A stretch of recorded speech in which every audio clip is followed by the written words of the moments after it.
क्योंकि जब trading boring लगने लग जाएगी तब वो सक्सेसफुल हो जाएगी। चैलेंज के बारे में जिसने आपने काफ़ी धमाकेदार प्रॉफिट्स बनाए हैं जो कि ऑडियंस के लिए काफ़ी इंस्पायरिंग हो सकती है। इसलिए किया था क्योंकि लोगों को पता चले कि कंसिस्टेंट प्रॉफिट कैसे किया जाए, और हमने स्टार्ट किया था $500 के साथ, और शॉकिंगली वो विद इन 2 मंथ $500 हमने कन्वर्ट किया 20x रिटर्न में, जो कि मोर देन $10,000 हमने उसमें प्रॉफिट किया। कंसिस्टेंसी से ही हमने किया है, और उसका इन डिटेल पीएनएल मैं इसी पॉडकास्ट में आपको शेयर करूंगा, और आपके अगर टैक्सेशन के डाउट्स है वो भी मैं ट्राई करूंगा कि इसी पॉडकास्ट में सॉल्व करें। इसलिए हमने इसको एक सोल्यूशन निकाला है कि ट्रेड तब लो जब टोक्यो सेशन क्लोज हो जाएगा, मतलब दोपहर के हमारे 1:30 बजे। वो बताता हूँ क्यों। देखो कि आपको ट्रेडिंग करने मज़ा आएगा, आप ट्रेडिंग से दुनिया घूम सकते हो, ट्रेडिंग कभी भी कर सकते हैं, तो आप इस फील्ड में मत आओ। Don't trade for excitement, don't trade to show other कि देख भाई मैंने ट्रेड किया, 5 मिनट में $100 का प्रॉफिट हो गया। 1 मिनट भी नहीं लगेगा वो $100 का लॉस होने के लिए वापस। पैसा बनाना इंपॉर्टेंट नहीं है, उसको बनाए रखना भी इम्पोर्टेंट है।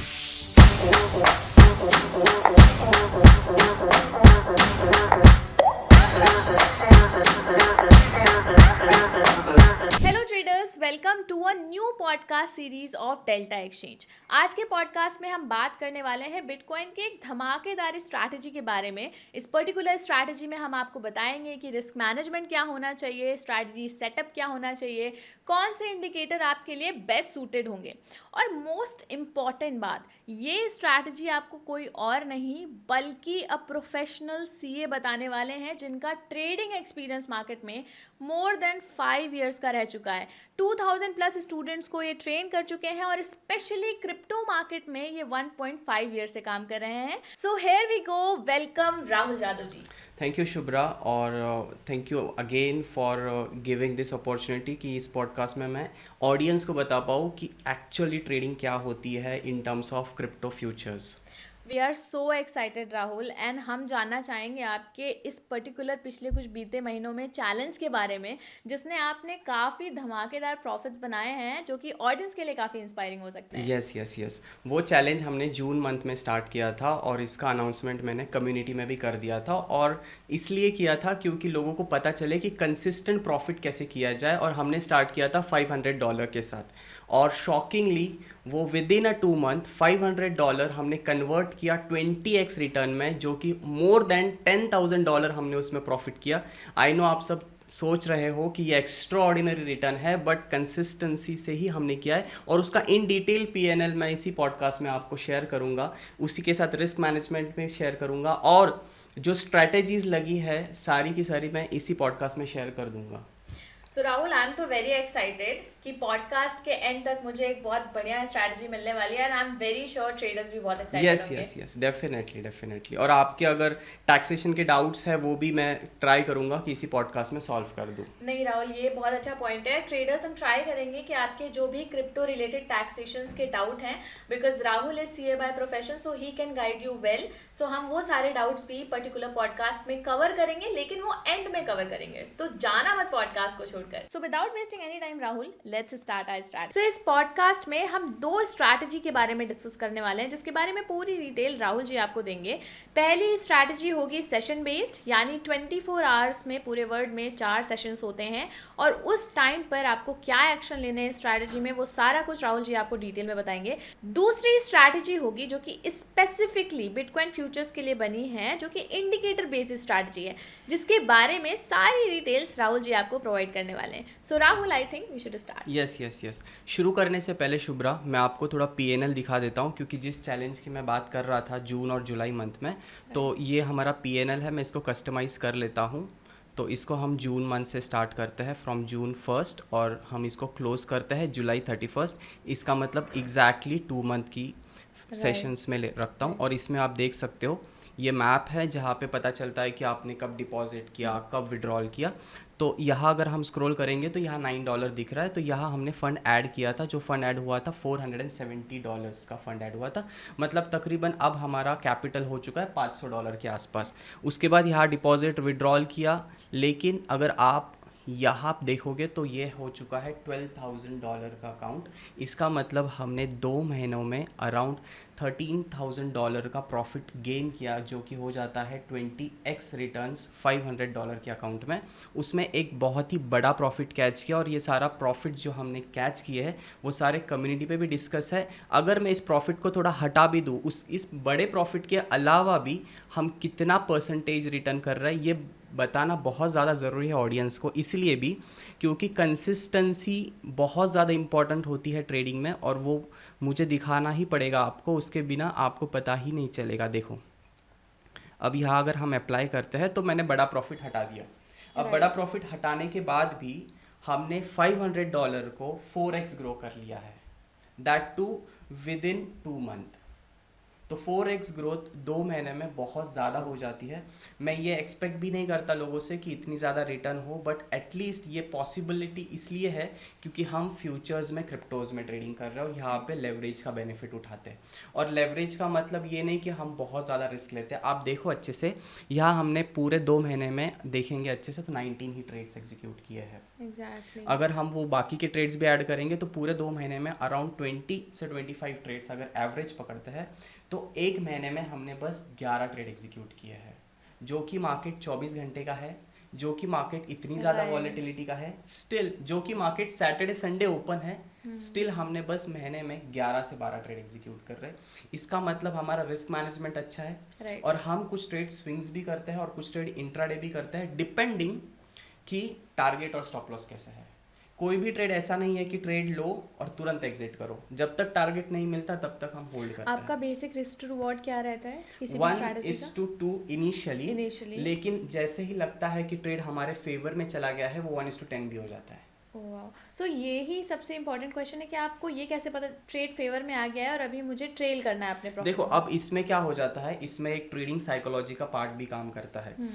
अगर सपोज कोई ट्रेडर प्रॉफिट में है पिछले 1-2 ट्रेड से, तो उसकी साइकोलॉजी ये होनी चाहिए कि मैं इस ट्रेड को होल्ड करूं, ना कि इसको जल्दी बुक करूं। क्योंकि इंडियन मार्केट की तरह क्रिप्टो मार्केट नहीं है। इंडियन मार्केट 6 घंटे का होता है और उसमें बीच में जैसे ही क्लोज हो जाता है नेक्स्ट डे बहुत बड़ा गैप अप या तो गैप डाउन हो सकता है, अनसर्टेनिटी बहुत है।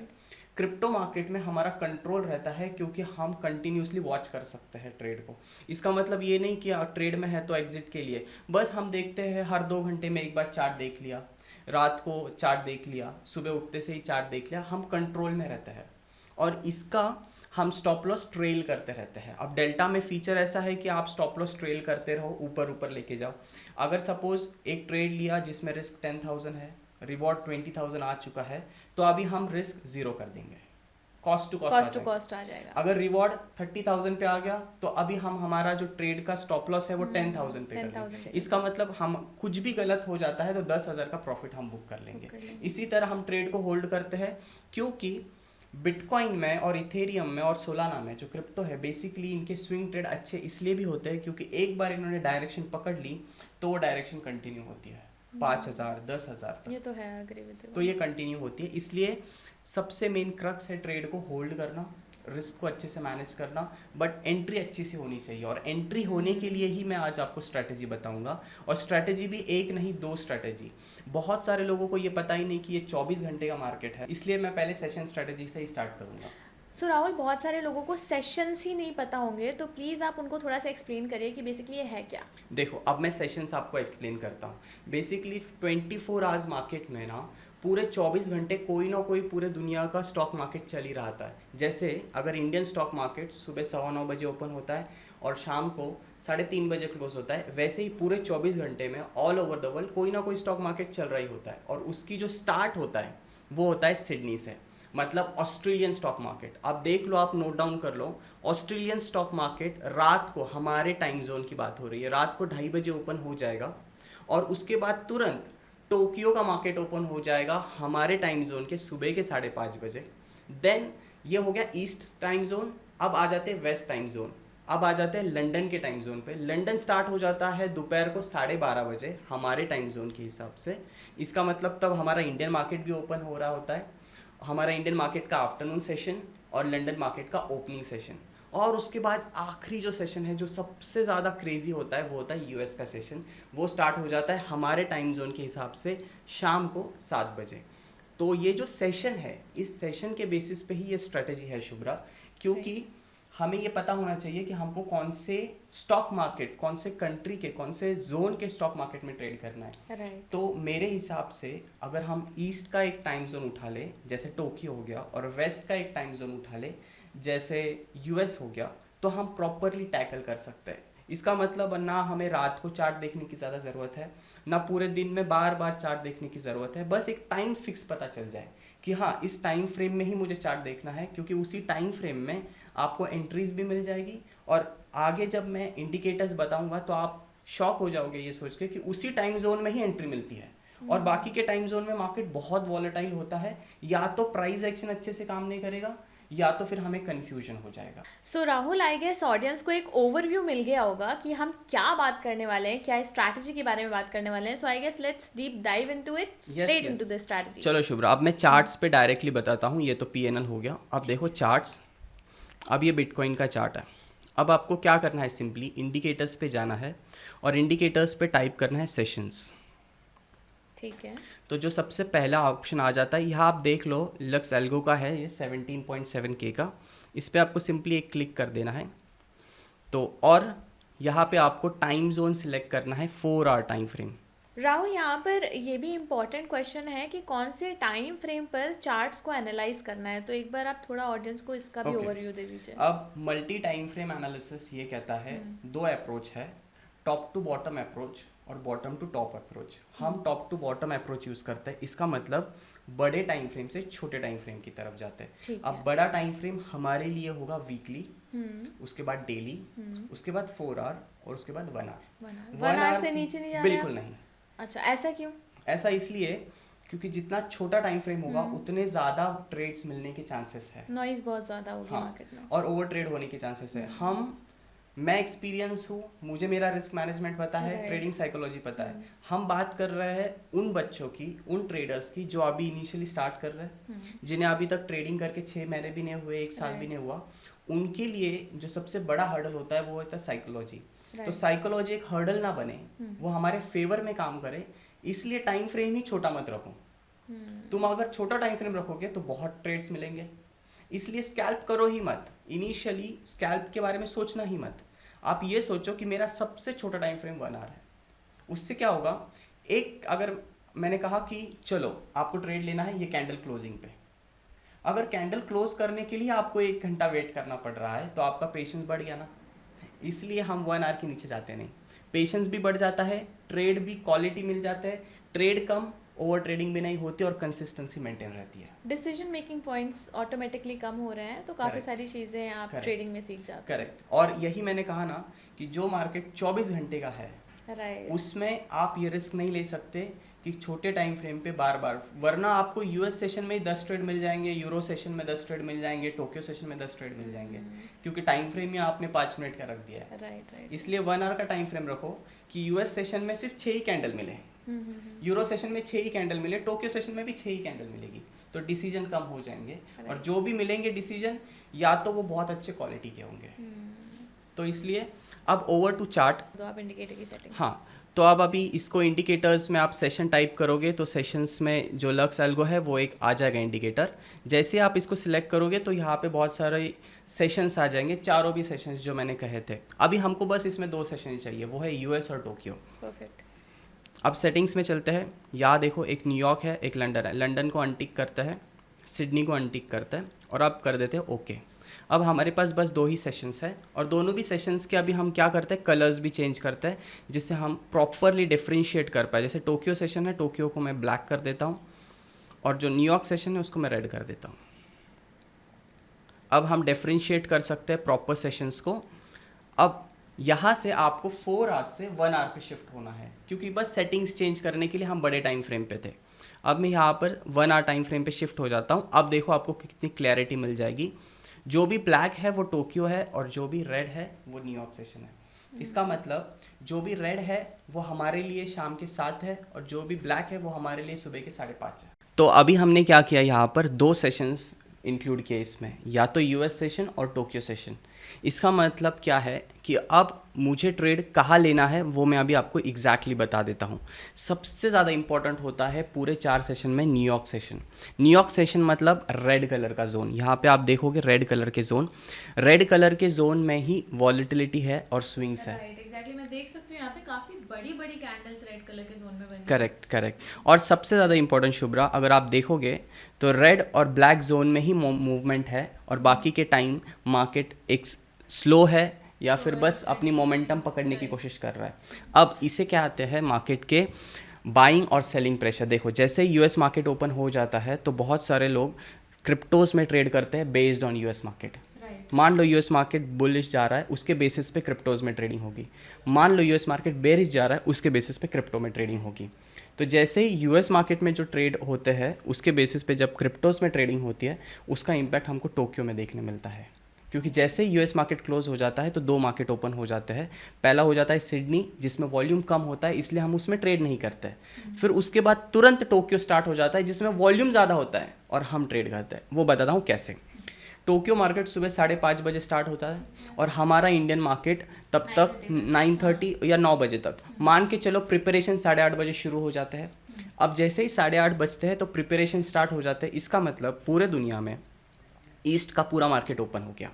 सिडनी भी ओपन है 8 साढ़े 8 बजे, टोक्यो भी ओपन है फुल फ्लेज और हमारा मार्केट भी ओपन है फुल फ्लेज। इसका मतलब दुनिया के 3 ईस्ट कॉन्टिनेंट के 3 बड़े बड़े मार्केट एक ही टाइम जोन में ओपन है। तो सबसे पीक टाइम है ट्रेड लेने का सुबह के 5:30 से 7 बजे, लेकिन इतने टाइम में हम ट्रेड नहीं ले पाते क्योंकि सुबह उठना होगा। इसलिए हमने इसको एक सोल्यूशन निकाला है कि ट्रेड तब लो जब टोक्यो सेशन क्लोज हो जाएगा, मतलब दोपहर के हमारे 1:30 बजे। वो बताता हूँ क्यों। देखो sorry I am cutting you, but यहाँ पे उनके लिए भी अच्छा है जो वर्किंग प्रोफेशनल्स हैं, क्योंकि उनके पास लंच टाइम में थोड़ा टाइम खाली मिल सकता है और इस स्ट्रैटेजी को वो ट्रैक कर सकते हैं, थोड़ा सा अपना टाइम इन्वेस्ट कर सकते हैं इसमें। अब इसमें ये क्यों, क्योंकि जब हम चार्ट को बैक टेस्ट कर रहे थे पिछले 2 साल, ये जो भी मैं बता रहा हूँ पिछले 2 साल का बैक टेस्टेड डेटा है हमारे पास। अगर आपको चाहिए तो आप डिस्क्रिप्शन में आपसे हमसे स्क्रीनशॉट लेके चली जाइए, वो स्क्रीनशॉट आपको मिल जाएंगे। दोपहर को 1:30 बजे हमारा मार्केट का क्लाइमैक्स टाइम आज शुरू हो जाता है, मतलब Indian stock market. Tokyo market close हो गया, हमारे मार्केट का अभी कंक्लूजन सेशन हो जाएगा। सिडनी मार्केट क्लोज हो चुका है ऑलरेडी, अब प्रिपरेशन चालू हो चुका है यूरोपियन मार्केट का। इसका मतलब दोपहर को 1:30 बजे हमारे इंडियन मार्केट का कंक्लूजन टाइम। टोक्यो क्लोज हो चुका है, मतलब प्रोफेशनल लोगों ने क्लोज किया होगा और लंदन शुरू हो गया है। तो ये इतना पीक टाइम है जहाँ पे हमें एक ट्रेड मिल सकता है, वो भी कंसिस्टेंट ऐसा ट्रेड जहाँ पे वॉलेटिलिटी नहीं होगी, क्योंकि वॉलेटिलिटी आएगी शाम को यूएस मार्केट में। तो ये जो टाइम है दोपहर को 1:30 से लेके शाम को 7 बजे तक, बहुत अच्छा टाइम है आपको एक ट्रेड सेटअप बिठाने का। और वो आपको चार्ट पे भी मैं बता सकता हूँ और उसके स्क्रीनशॉट्स भी है, वो मैं डिस्क्रिप्शन में 100% आपको दे दूंगा क्योंकि उसका बैक टेस्टिंग हुआ है। अब उसको दिखाने के लिए मेरे को थोड़ा टाइम दीजिए। आप देखो यहाँ पर चार्ट्स में, अब ये 1 आवर टाइम फ्रेम का चार्ट है। अब मैं क्या करता हूँ, पीछे के बस 10 सेटअप आपको बताता हूँ कि जैसे टोक्यो क्लोज हो जाता है तब मार्केट में क्या मोमेंटम आती है। तो मैं थोड़ा और पीछे चलता हूँ, अगर आप कोई भी सिचुएशन में बैक टेस्ट कर सकते हो, बट स्टिल मैं ज़्यादा पीछे नहीं जाता हूँ क्योंकि फिर पॉडकास्ट बहुत लंबा हो जाएगा। तो देखिए, अब यहाँ से हम स्टार्ट कर देते हैं। Just I will take 5 to 10 example. ये टोक्यो सेशन का क्लोज है। ये टोक्यो सेशन का क्लोज पे यहाँ पर पीक लगाया मार्केट ने और उसके बाद यहाँ पर देखिए एक फॉल आ गया। अगर इस पीक पे अगर आप शॉर्ट कर सकते हो तो आपका ट्रेड अच्छा है, लेकिन इस पीक पे शॉर्ट करना है या बाय, उसके लिए नेक्स्ट इंडिकेटर्स आपके लिए सबसे ज़्यादा हेल्पफुल रहेंगे। ये सेशन का इंडिकेटर इसलिए है क्योंकि आपको उस टाइम पे स्टॉक मार्केट में चार्ट्स के सामने बिठाने के लिए बेसिकली वो टाइम फ्रेम आपको खुद से मैन्युअली सर्च नहीं करना है, थ्रू चार्ट आपको समझ आ जाएगा वो। मतलब टोक्यो सेशन का क्लोजिंग के वक्त आपके सामने चार्ट्स होने चाहिए और हार्डली आधे 1 घंटे के लिए आपको चार्ट्स देखने हैं। और जो सेकंड सेशन हो जाएगा, अगर आप देखोगे अच्छे से, तो टोक्यो सेशन का यहाँ पर एक क्लोज है और उसके बाद न्यूयॉर्क सेशन का यहाँ ओपन है। दोनों में से अगर एक टाइम फ्रेम पे भी अगर आप एक्टिव होते तो आपका ये ट्रेड बैठ गया होता। Opening time frame, yes, US market का ओपनिंग और टोक्यो मार्केट का क्लोजिंग। मुझे दोनों में से एक जोन टाइम जोन में अवेलेबल रहना है। या तो मैं शाम को 7 बजे अवेलेबल चाहिए या तो मैं दोपहर को 1:30 बजे अवेलेबल चाहिए। वो दिख रहा है इस क्लियर कट।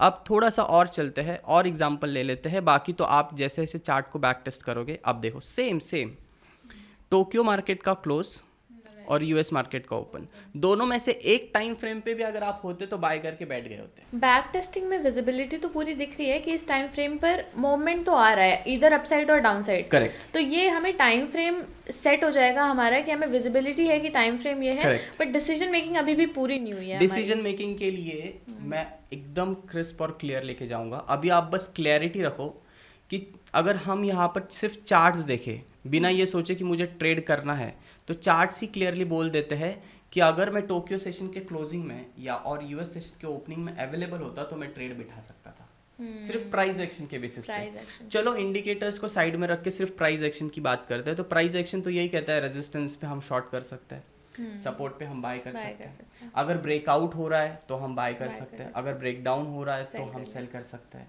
या तो करेक्शन वाला फेज है या फिर पुल बैक वाला फेज है, ये तो हम प्राइस एक्शन से पता कर सकते हैं। और मैं ये एक्सपेक्ट करता हूँ कि आप ट्रेड करने से पहले एटलीस्ट बेसिक प्राइस एक्शन तो आपका क्लियर रखो, क्योंकि जस्ट इंडिकेटर्स के बेसिस पे आप ट्रेडिंग करोगे ऐसे इंस्ट्रूमेंट में जिसमें लेवरेज है तो आपसे गलतियां बहुत होगी। तो आपको बेसिक प्राइस एक्शन आना चाहिए, आपको ये पता होना चाहिए सपोर्ट रेजिस्टेंस क्या होता है, पुल बैक करेक्शन क्या होता है, आपको ये पता होना चाहिए कि करेक्शन में फिबोनाची कैसे प्लॉट करते हैं, क्योंकि रिट्रेसमेंट भी तो आपको देखना है। तो ये प्राइस एक्शन जो बेसिक है, एकदम बेसिक, जो कहते हैं ना कि टेक्निकल एनालिसिस का शुरुआत अगर आप प्राइस एक्शन से कर रहे हो तो प्राइस एक्शन का बेस आपको पता होना चाहिए, दैट्स इट। उसके बाद इंडिकेटर्स का बेस मैं आपको यहाँ से क्लियर कर दूंगा। सो अभी तक आप क्लियर हो चुके हो सेशंस में, तो अगर सेशंस क्लियर हो चुके होंगे, आपके ऑडियंस को ये भी पता चल गया कि इंडिकेटर्स कैसे प्लॉट करना है, सेटिंग कैसे कर रखनी है। तो अब मैं इस इंडिकेटर को हटा देता हूँ और दूसरे इंडिकेटर्स प्लॉट करता हूँ, जिसके बेसिस पे जब वो इंडिकेटर्स इंडिकेट करेंगे आप देख लेना, या तो वो टोक्यो का क्लोज होगा या तो यूएस का ओपन होगा, जिससे आपको क्लैरिटी आ जाएगी। बिकॉज क्या हो जाता है ना कि हम जो एनालिसिस कर रहे हैं वो ट्रेडिंग व्यू पे कर रहे हैं। ट्रेडिंग व्यू का जो फ्री वर्जन है वो बस 2 ही इंडिकेटर लगाने देता है, और जो पेड वर्जन है वी डोंट एक्सपेक्ट कि ऑडियंस 20-25 हज़ार का ट्रेडिंग व्यू का प्रीमियम खरीदे। बहुत सारे लोग नहीं खरीद पाते हैं, तो हमको जुगाड़ करना पड़ता है। अब मैं कैसे करता हूँ, यूज तो कर रहा हूँ 4 इंडिकेटर, बट 2-2 पैरेलल यूज करता हूँ कि एक इंडिकेटर हो गया, एक इंडिकेटर से लेवल निकल गई, चलो उस इंडिकेटर को हटाओ, अब 2 नए इंडिकेटर डालो, मतलब हम यूज कर रहे 4 इंडिकेटर, वो भी ट्रेडिंग व्यू के फ्री वर्जन में। ये ऑडियंस के लिए बहुत बड़ी टिप है। इजीली ये ट्रेडिंग व्यू पर बहुत सारे लोगों की ये प्रॉब्लम होती है कि 2 इंडिकेटर ही लग रहे हैं, अब कैसे इसको एनालाइज करें, तो राहुल जी ने आपके लिए वो प्रॉब्लम भी सॉल्व कर दी है। तो अब मैं क्या करता हूँ, इस इंडिकेटर को हटा देता हूँ। अब मैं सबसे पहला वाला इंडिकेटर यूज़ करूँगा, वो यहाँ पे करूँगा AA सुपर ट्रेंड। आपको सिंपली यहाँ पर AA सुपर ट्रेंड पुट करना है और आपको ये वाला इंडिकेटर आ जाएगा जिसमें 1.6K का है, आपको सिंपली इस पर क्लिक करना है। अब इस इंडिकेटर की मैं खासियत थोड़ी सी बता देता हूँ, क्योंकि इस इंडिकेटर का अगर बेस क्लियर हो गया तो बहुत सारी चीज़ें क्लियर हो जाएंगी। अगेन जैसे ही आप ये इंडिकेटर प्लॉट करोगे आपको 4 आवर टाइम फ्रेम पे शिफ्ट होना पड़ेगा, क्योंकि हम multi time 4 hour time frame पे, I will tell you why, हम मल्टी टाइम फ्रेम एनालिसिस कर रहे हैं, ठीक है, बड़े टाइम फ्रेम से छोटे टाइम फ्रेम पे आ रहे हैं। तो बड़े टाइम फ्रेम पे पहले एक माइंडसेट बिठा ले कि ट्रेंड कौन से डायरेक्शन में है। जैसे ही बड़े टाइम फ्रेम पे ट्रेंड डिसाइड हो गई तो छोटे टाइम फ्रेम पे आके ट्रेड लेने के लिए तो पहले एक डिसाइड तो करो कि हम मार्केट के साथ जाने वाले हैं या ऑपोजिट है, और वो जाने के लिए हमको सिंपली ये इंडिकेटर बताएगा। तो इसलिए अब मैं क्या कर रहा हूँ, 1 आवर से 4 आवर टाइम फ्रेम पे शिफ्ट हो जाता हूँ। अब जैसे ही मैं 1 आवर से 4 आवर टाइम फ्रेम पे शिफ्ट हो गया हूँ, ये इंडिकेटर ने अपने पैरामीटर्स चेंज कर लिए, क्योंकि ये AI बेस इंडिकेटर है, ठीक है। इसमें ये जो इंडिकेटर का बेस है वो हमारे EMA से ही उठाया है, जैसे हम एक्सपोनेंशियल मूविंग एवरेज कहते हैं। बहुत सारे जन 9, 20, 50 यूज करते हैं। So is it a cumulative average of these exponential moving average? अब उसके लिए भी एक ट्रिक है, कोई भी ट्रेडिंग व्यू का इंडिकेटर को आपको समझना है तो आप सिंपली यहाँ पे चेक कर सकते हो। देखो आपको क्या करना है, सिंपली यहाँ उसके सेटिंग्स में जाना है, यहाँ पर, और ये जो दिख रहा है आपको अबाउट दिस स्क्रिप्ट, बस उस पर क्लिक कर देना है। जैसे आप अबाउट दिस स्क्रिप्ट पे क्लिक करोगे तो ट्रेडिंग व्यू खुद बताएगा कि ये इंडिकेटर का बेस क्या है। देखो अब वो खुद बता रहा है कि इसका बेस क्या है। अगर आपने ये पढ़ लिया, देखो super trend calculation, KNN Right. Algorithm, signal generation, trading logic, local picture, इतनी सारी चीज़ें जा चुकी है इस इंडिकेटर को बनाने में, और वो अगर आपने पढ़ ली तो आपका बेस क्लियर हो जाएगा। क्योंकि ये इंडिकेटर ट्रेडिशनल इंडिकेटर नहीं है, राइट। ये ऐसे इंडिकेटर है, शायद आपने नाम भी पहली बार सुना होगा और ऑडियंस भी पहली बार नाम सुन रही होगी। तो ऐसे इंडिकेटर का बेस क्या है? बेस तो ट्रेडिशनल इंडिकेटर से ही लिया है, बट अगर आप ये सारी चीज़ें पढ़ लोगे तो आपको क्लियर हो जाएगा कि ये इंडिकेटर जिसने बनाया है उसने क्या लॉजिक्स यूज़ किए हैं, सिस्टम में क्या फीड किया है सोर्सेज से।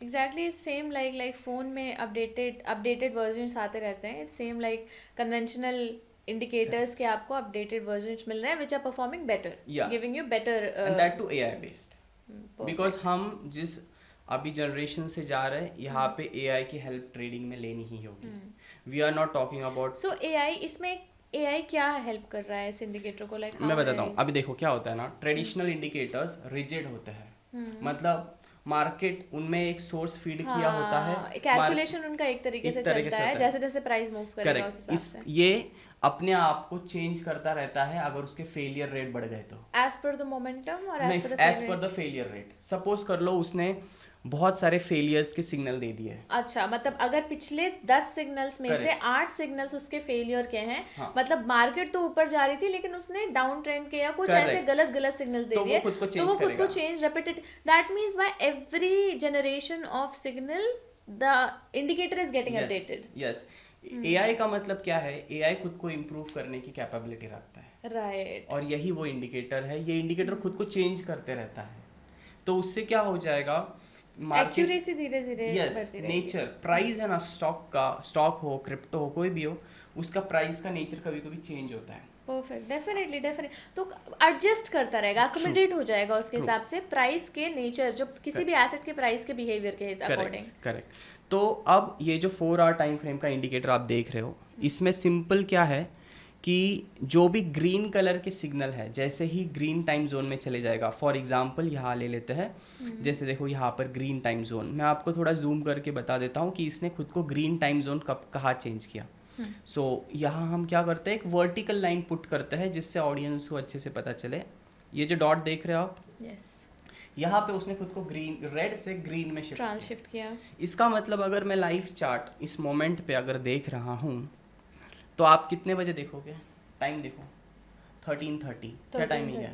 1:01 बजे। 1:30 बजे क्या होता है पता है? टोक्यो क्लोज होता है, राइट। ओके, 100%। तो अब इसने, और ये इमीडिएटली शिफ्ट हो गया after the closing of this particular candle. अब इसने 1:30 बजे मतलब एक व्यू दे रहा है इंडिकेटर कि इस पर्टिकुलर टाइम पर ये व्यू दे रहा हूं मैं। 26 जून दोपहर को 1:30 बजे 4 आवर टाइम फ्रेम पे इस इंडिकेटर ने रेड से ग्रीन में कन्वर्ट किया। इसका मतलब बेयरिश से बुलिश में ट्रेंड आ गया। अब यहाँ पर मुझे सिर्फ एक सिग्नल मिला है कि मार्केट ने ट्रेंड चेंज किया। ठीक है। अब ट्रेंड चेंज होने की वजह से मैं ट्रेड फाइंड आउट करूंगा अभी अपसाइड के लिए, बुलिश के लिए। ठीक है। अब मैं छोटे टाइम फ्रेम पे चले जाऊंगा। बड़े टाइम फ्रेम का काम इसलिए है कि मुझे बस बताए कि तू ट्रेंड कब चेंज कर रहा है। तो ये इंडिकेटर छोटे टाइम फ्रेम पे यूज करेंगे हम? करेंगे इसको लेकिन ट्रेंड को आइडेंटिफाई करने के लिए, सो दैट स्ट्रेंथ हो ट्रेंड में, 4 आवर्स का हम यूज कर रहे हैं। एंट्री पॉइंट के लिए हम लेसर टाइम फ्रेम पे जाएंगे। सेम इंडिकेटर है, इंडिकेटर चेंज नहीं कर रहे हैं। अब बस हम छोटे टाइम फ्रेम पे जैसे शिफ्ट हो जाएंगे, एक इंडिकेटर की जगह और एक नया इंडिकेटर ऐड हो जाएगा। ठीक है, परफेक्ट। तो नया जो इंडिकेटर ऐड हो जाएगा उसमें वापस आप इंडिकेटर पे जाओगे। आप देख लो जो भी मैं इंडिकेटर बता रहा हूँ, none of the indicator is traditional indicator, सारे न्यूली अपडेटेड इंडिकेटर है जो ट्रेडिंग व्यू में अभी अपडेट हुए हैं। राइट। अब क्या हो जाता है ना, इसमें भी एक ट्रिक बताता हूँ। वॉल्यूम प्रोफाइल करके एक इंडिकेटर है जो ट्रेडिंग व्यू के सिर्फ प्रीमियम मेंबर्स को ही अलाउड है। अगर आप यहाँ देखोगे, मैं यहाँ पे बस एक वॉल्यूम प्रोफाइल, अब हम छोटे टाइम फ्रेम पे जैसे ही शिफ्ट हो जाएंगे और एक इंडिकेटर आएगा। वो इंडिकेटर प्रीमियम वर्जन को ही मिलता है ट्रेडिंग व्यू पे, लेकिन उसका भी हमने एक जुगाड़ करके रखा है। अगर आप देखोगे इंडिकेटर्स पे तो यहाँ पर सिंपली एक वॉल्यूम प्रोफाइल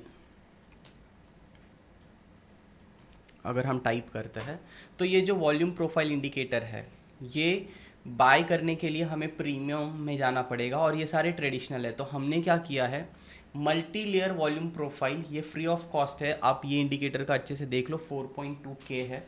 ये इंडिकेटर हमें प्लॉट करना है। अब देखो इसका कॉम्बिनेशन का मैं थोड़ा सा बैकग्राउंड दे देता हूँ। अगेन ये इंडिकेटर के बारे में अगर आपको जानना होगा तो वापस आप स्क्रिप्ट पे जाके कर सकते हो। सेकेंड थिंग, अब पहला जो इंडिकेटर है वो AI बेस्ड है, वो सुपर ट्रेंड है। मतलब सुपर ट्रेंड जो इंडिकेटर आया था ये EMA बेस्ड इंडिकेटर है ट्रेंड के लिए। अब मुझे ऐसा इंडिकेटर चाहिए जो मुझे वॉल्यूम बताए। वॉल्यूम मतलब बायर और सेलर कौन से जोन में सबसे ज़्यादा आ रहा है, एक्टिव है। तो अगर मुझे वो जोन मिल गया तो शायद ऐसा हो जाएगा कि मुझे वो प्राइस पॉइंट पे पता चल जाएगा कि मुझे बाय करना है या फिर सेल करना है। राइट। प्राइस पॉइंट बहुत ज़्यादा इंपॉर्टेंट हो जाता है कि मान लो अब बिटकॉइन चल रहा है 1,09,000 पे और मुझे दिख रहा है कि 1,10,000 पे बहुत ज़्यादा वॉल्यूम है। इसका मतलब वहाँ पे प्राइस वहाँ से या तो फॉल होगा जोर से या तो राइज हो जाएगा जोर से। तो मुझे बस अभी जोन आइडेंटिफाई करना है। बेसिकली उस पर्टिकुलर पॉइंट पे बुल्स और बेयर्स की फाइट चल रही होती है कि कौन जीतने वाला है। जिसने ज़्यादा वॉल्यूम्स ऐड कर दिए, ज़्यादा ट्रेड एंट्रीज आ गई, वो जीतेगा और फिर मार्केट में वो बिहेवियर रिफ्लेक्ट होने लगेगा। अब इस इंडिकेटर की खासियत थोड़ी सी बता देता हूँ मैं।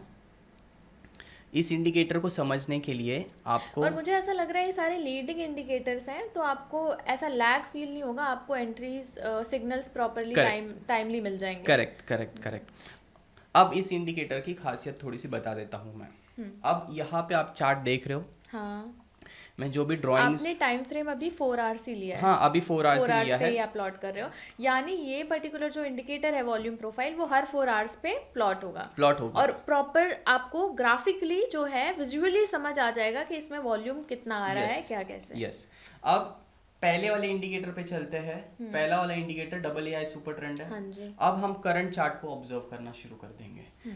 ग्रीन से रेड कहाँ पे आया, उसमें एक मैं वर्टिकल लाइन प्लेस कर देता हूँ। आप देख रहे हो यहाँ से। हाँ जी। इसका मतलब 4 आवर टाइम फ्रेम पे मुझे, अगर मैं इस टाइम जोन को मार्क करूँ, 19 अगस्त को ट्रेंड चेंज हुआ है। और टाइमिंग आप देखो 5:30 टाइमिंग क्या है, टोक्यो का ओपनिंग। और हमको उसी तो हमारे लिए ये दो मार्केट के टाइमिंग सबसे ज़्यादा इम्पोर्टेंट है। एक है टोक्यो मार्केट और एक है US मार्केट। तो सुबह 19 अगस्त को सुबह 5:30 बजे AI ने कह दिया कि भाई मैं बुलिश नहीं हूँ, अब मैं बेरिश हो चुका हूँ। इसका मतलब 19 अगस्त से ही मेरे जितने भी ट्रेड्स प्लॉट होंगे वो सारे बेरिश होंगे। बट अभी वो एरिया कौन सा होगा बेरिश का, कौन से एरिया में शॉर्ट करना है, वो मुझे बताएगा वॉल्यूम प्रोफाइल। अब देखिए आप वॉल्यूम प्रोफाइल की मैं एक खासियत बताता हूँ। वॉल्यूम प्रोफाइल क्या करता है, एक हमारे लिए एक डेल्टा पॉइंट आउट करता है। आप यहाँ पर एक डेल्टा देख रहे हो। हाँ। ये जो डेल्टा अगर रेड में है इसका मतलब सेलर्स ऐड होते जा रहे हैं, और अगर यही डेल्टा ब्लू में होता इसका मतलब बायर्स ऐड हो रहे हैं। ठीक है। और अगर सेलर्स ऐड हो रहे हैं तो ये अपसाइड वर्टिकल लाइन पर ऊपर और नीचे आपको दोनों दे रहा है डेल्टा। करेक्ट। वो क्या करता है, सिंपली एक बड़ी सी रेंज बनाता है। ठीक है। और बड़ी सी रेंज में कैलकुलेट करता है कि कौन से प्राइस में सबसे ज्यादा बायर और सेलर थे। ठीक है। उसके बाद उस रेंज को आधी कर देता है और अभी छोटी सी रेंज में वापस कैलकुलेट करता है कि कहाँ सबसे ज्यादा बायर और सेलर है, और जहां सबसे ज्यादा बायर और सेलर है वहां पर वो एक अपनी हॉरिजॉन्टल लाइन छोड़ देता है। जैसे इस बड़ी सी रेंज का ये एक हॉरिजॉन्टल लेवल है जहां पे सबसे ज्यादा बायर और सेलर है। एक इस छोटी सी रेंज का यहाँ पर सबसे ज्यादा बायर और सेलर है। और अगर आप ऑब्जर्व करोगे हर इंटरवल में horizontal line down side shift हो रही है। इसका मतलब जो सेलर्स है वो स्ट्रांग होते जा रहे हैं। और उसी के साथ ये जो डेल्टा है ये भी रेड है। This is an average line, what we can say the middle line is the average line, जो वेटेड एवरेज है, जो जिस तरीके से मूवमेंट हो रहा है मार्केट में उस हिसाब से शिफ्ट होती चली जा रही है। एवरेज बोलने से अच्छा ये वो लाइन है जहाँ पे बायर और सेलर का वॉल्यूम ज्यादा है। पहले वॉल्यूम ऊपर था। इसमें सबसे ज्यादा फॉर एग्जांपल इस particular kind of a price heat map है ये जो हमें देखने को मिल रहा है। सो अगर सबसे ज्यादा जहाँ स्पाइक है वहाँ पे आपको सबसे मैक्सिमम देखने को मिल रहा है। मतलब जैसे इसको ऐसे पकड़ो, बहुत ही इजी बता देता हूँ मैं आपको। मैं यहाँ एक वर्टिकल लाइन प्लॉट कर देता हूँ, यहाँ एक वर्टिकल लाइन प्लॉट कर देता हूँ। अब ये जो टाइम है ये 4 अगस्त से लेके 17 अगस्त, 4 अगस्त से 17 अगस्त में जो फाइट हो रहा था बायर और सेलर का वो सबसे ज़्यादा हो रहा था 1,16,000 पे।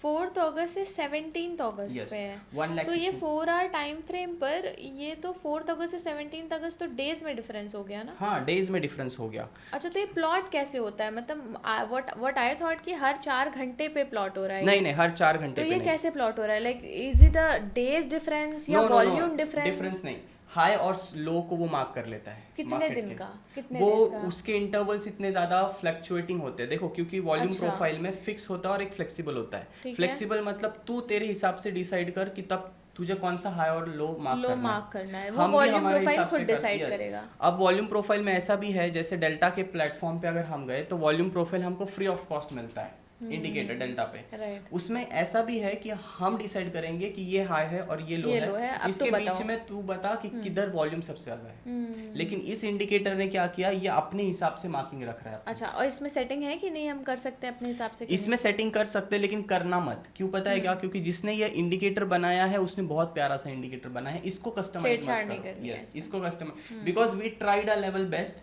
टू कस्टमाइज इट, बट पता चला कि जो ऑलरेडी डिफॉल्ट सेटिंग है वो वो बहुत अच्छी है। ज़्यादा बेटर है, ज़्यादा Correct। बेटर सिग्नल्स आपको Correct। दे रही है।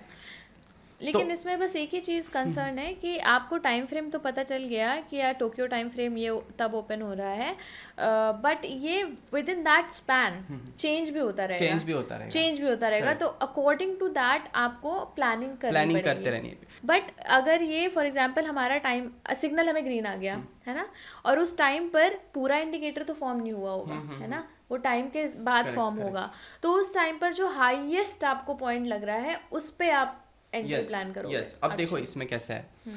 आपका पहला क्वेश्चन है कि अगर सपोज डबल एआई ने ट्रेंड चेंज किया, हाँ। तो अभी मुझे डबल एआई सपोज बोल रहा है कि बुलिश से बेरिश है, इसका मतलब मुझे शॉर्ट करना है मार्केट में। और ये जो इंडिकेटर है वॉल्यूम प्रोफाइल, वो अभी तक पूरा कंप्लीट नहीं हुआ होगा शायद, राइट। लेकिन मेरे पास उसके प्रीवियस रेंज का रेफरेंस है। फॉर एग्जांपल यहाँ पर हमारा टाइम ट्रेंड चेंज हुआ है, मुझे ये सपोज कर लो ट्रेंड चेंज हुआ और मुझे शॉर्ट करना है। अब मेरे पास पीछे ये इंडिकेटर रहेगा, राइट। अगर मुझे दिख रहा है कि इसका डेल्टा भी पीछे नेगेटिव है, इसका मतलब सेलर का ही तो प्रेशर है, राइट। ये इंडिकेटर है, ये नीचे डेल्टा है, ऊपर जो आप बता रहे हो जो ऊपर का लाइन है वो क्या है? वो क्या करता है, क्यूमुलेटिव वॉल्यूम लेता है। That is volume and Volume। This is delta. Delta negative है, इसका मतलब सेलर का वॉल्यूम ज्यादा है, प्रेशर है सेलर। यस। और डेल्टा पॉजिटिव है, इसका मतलब बायर का प्रेशर ज्यादा है। ज्यादा है, ठीक है। अगर हम कोई अप ट्रेंडिंग चार्ट पे अगर यही इंडिकेटर प्लॉट करें ना, तो आपको डेल्टा पॉजिटिव दिखेगा। एग्जांपल के लिए सपोज कर लो, अभी अप ट्रेंडिंग में देखो जितना क्रिप्टो में बिटकॉइन फॉल हुआ है, सोलाना उतना फॉल नहीं हुआ, तो शायद सोलाना का डेल्टा पॉजिटिव हो। एक बार मैं सोलाना का चार्ट दिखा देता हूँ अंडरस्टैंडिंग के लिए। देखो पॉजिटिव, अब जाके सोलाना का डेल्टा नेगेटिव हुआ है, मतलब यहाँ से जो फेस जा रहा था, यहाँ से ये पूरा फेस सोलाना पॉजिटिव ही था। So basically delta means rate of change of price. Yes। तो वो जो प्राइस का चेंज है वो पॉजिटिव ही जा रहा है हर बायर का pressure. Basically it's all about buyer and seller. अगर उस प्राइस रेंज में बायर ज्यादा तो डेल्टा पॉजिटिव, डेफिनेटली प्राइस ऊपर Correct। जाएगा, डेल्टा पॉजिटिव होगा, Correct। डेफिनेटली मूवमेंट प्राइस का। और कैसे हो जाता है ना कि बहुत सारे लोगों को रिवर्सल ट्रेड्स लेने पड़ते हैं, हम भी रिवर्सल ट्रेड्स लेते हैं। तो रिवर्सल ट्रेड के लिए अगर डेल्टा पॉजिटिव से नेगेटिव हो गया है तो मुझे शॉर्ट भी तो करना पड़ेगा। फॉर एग्जांपल ये डेल्टा पॉजिटिव था, यहाँ से ये डेल्टा नेगेटिव हो गया, जैसे ये डेल्टा नेगेटिव हो गया अब मैं सोलाना में शॉर्ट करने के लिए बैठ जाऊंगा क्योंकि डेल्टा नेगेटिव हो गया। लेकिन कंडीशन एक ही है कि डबल एआई भी रेड होना चाहिए। फिर अगर डबल एआई ग्रीन है, जैसे यहाँ पर डबल एआई ग्रीन है, तो फिर अब मैं सोलाना में शॉर्ट नहीं कर सकता। मुझे सबसे बेस है डबल, यस। तो दोनों इंडिकेटर्स का सिग्नल एक होना Correct। चाहिए। अगर कॉन्ट्रडिक्ट करेगा तो एनी व्हिच वेज वो नहीं सही सेटअप नहीं है तो आप नहीं एंटर करोगे इसमें। Double AI is the first step. अगर double AI 4 hour time frame पे पॉजिटिव है, अगर ग्रीन है तो मैं पॉजिटिव ट्रेड्स के बारे में सोचूंगा, अगर डबल एआई रेड है तो मैं बेरिश ट्रेड के बारे में सोचूंगा। बेरिश माइंडसेट लेके फिर मैं इस इंडिकेटर को फाइंड आउट करूंगा वॉल्यूम प्रोफाइल में क्या हो रहा है। सेशंस इसलिए देखा क्योंकि हम नहीं चाहते कि हमसे ज़्यादा ट्रेडिंग हो, और हमको ऐसा जोन में ही बैठना है चार्ट्स में जो जोन हमारे लिए फेवरेबल हो, और हमारे लिए फेवरेबल है टोक्यो सेशन और यूएस सेशन। Got it. तो उसके लिए हमने सेशन का इंडिकेटर यूज़ किया। अब मुझे चाहिए एंट्री। अब अगर मुझे एंट्री चाहिए तो मुझे इन दोनों में से एक इंडिकेटर को बाहर करके एक नया इंडिकेटर को इंट्रोड्यूस करना है, और अब वो सारी चीज़ें होगी 1 आवर टाइम फ्रेम पे, छोटे टाइम फ्रेम पर, छोटे ताकि time आपको frame। एंट्रीज मिल Right. जाए। हाँ। अब डबल एआई बाहर जाएगा, क्योंकि डबल एआई में मुझे पता है कि क्या हो रहा है। राइट। हम वापस बिटकॉइन के ही चार्ट्स पे आते हैं। अब हमने ऑलरेडी ये मार्क करके रखा है, इसका मतलब अगर मैं डबल एआई को हटा भी देता हूँ तो वो मार्किंग वैसे ही रहेगी। राइट है, क्लियर। अब मुझे बेयरिश ट्रेड लेना है। अब यहाँ पे हम एक ऐसी कंसेप्ट को इंट्रोड्यूस करेंगे जो बहुत सारे लोगों को बहुत ज़्यादा क्रेजी लगती है और लोग सीखने की कोशिश करते हैं, जिसे कहते हैं एसएमसी कंसेप्ट का एक फंडा है। सो राहुल, मुझे लगता है एसएमसी बहुत ज़्यादा क्रेजी कॉन्सेप्ट है, जैसे आपने बोला, थोड़ा डिस्कशन तो बनता है इस पर। अब देखो शुभ्रा, कैसा है ना कि एसएमसी कंसेप्ट के लिए एक पॉडकास्ट में नहीं हो पाएगा, because it takes a time, जहाँ पे लिक्विडेशंस है, लिक्विडेशन की कंसेप्ट समझानी पड़ेगी, ऑपरेटर की कंसेप्ट समझानी पड़ेगी, और उसके साथ फेयर वैल्यू गैप की भी कंसेप्ट समझानी पड़ेगी। इसलिए एक पॉडकास्ट में तो एसएमसी कंप्लीट नहीं हो पाएगा। तो कोई नहीं, हम नया पॉडकास्ट कर लेंगे। और ट्रेडर्स, अगर आपको एसएमसी कॉन्सेप्ट के बारे में नया पॉडकास्ट चाहिए तो कमेंट डाउन ज़रूर करना है एसएमसी, ताकि हम आपके लिए वो पॉडकास्ट प्लान कर पाएँ। ओके, तो जैसे मैं कह रहा था कि अब हम ट्रेड लेने वाले हैं 1 आवर टाइम फ्रेम पे, बस एसएमसी का एक एलिमेंट ऐड करने वाले हैं जिसको हम कहते हैं फेयर वैल्यू गैप। अब फेयर वैल्यू गैप के लिए भी एक इंडिकेटर है, तो आपको सिंपली करना क्या है, अब देखो अभी भी हम 4 आवर्स पे ही है, आपको करना है सिंपली इंडिकेटर्स में, और यहाँ पर बस टाइप करना है फेयर वैल्यू गैप। ये भी देख लो 13.1K वाला है, लेक्स एल्गो का ही है, उसको बस क्लिक कर देना, अब फेयर वैल्यू गैप लगने लग गया।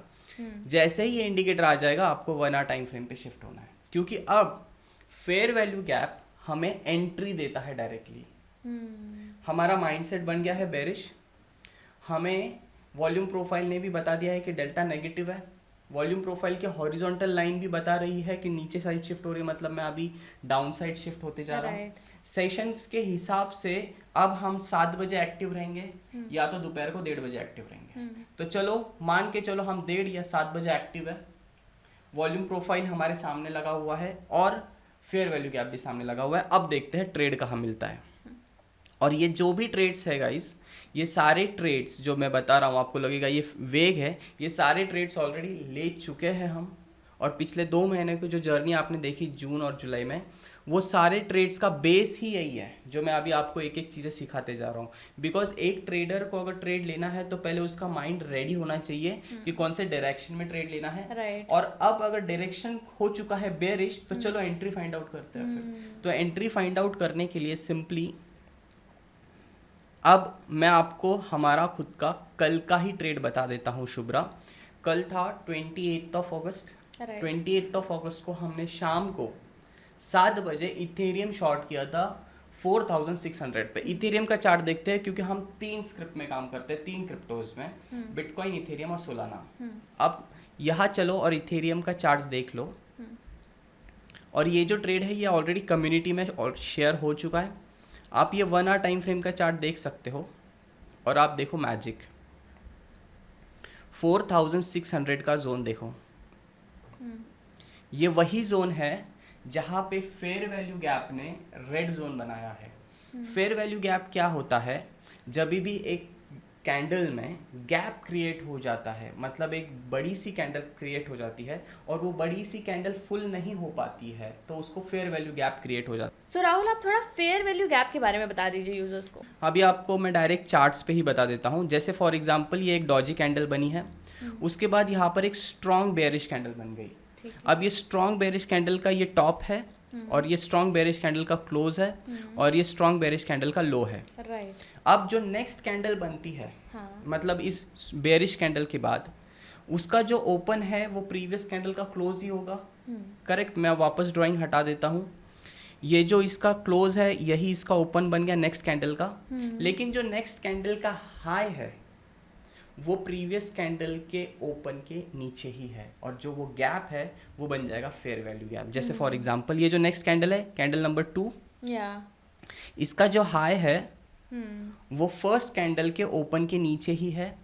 तो वो जो गैप क्रिएट हो जाएगा उस गैप में बन जाएगा फेयर वैल्यू गैप। ओके। और ये जो फेयर वैल्यू गैप है it act as a resistance, और इसी तरह यही फेयर वैल्यू गैप अगर डाउन साइड है it will act as a support. Price उस लेवल्स के नीचे जाने की कोशिश करता रहेगा लेकिन जा नहीं पाएगा।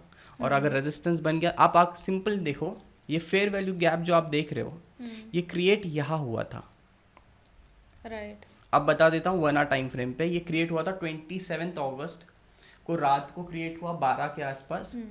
उसने अगले दिन तक वो लेवल ब्रेक नहीं कर पाया, 28 अगस्त। अब ये अच्छे से आप टाइम देखो, क्यों इतना इंपॉर्टेंट है वो बता देता हूँ।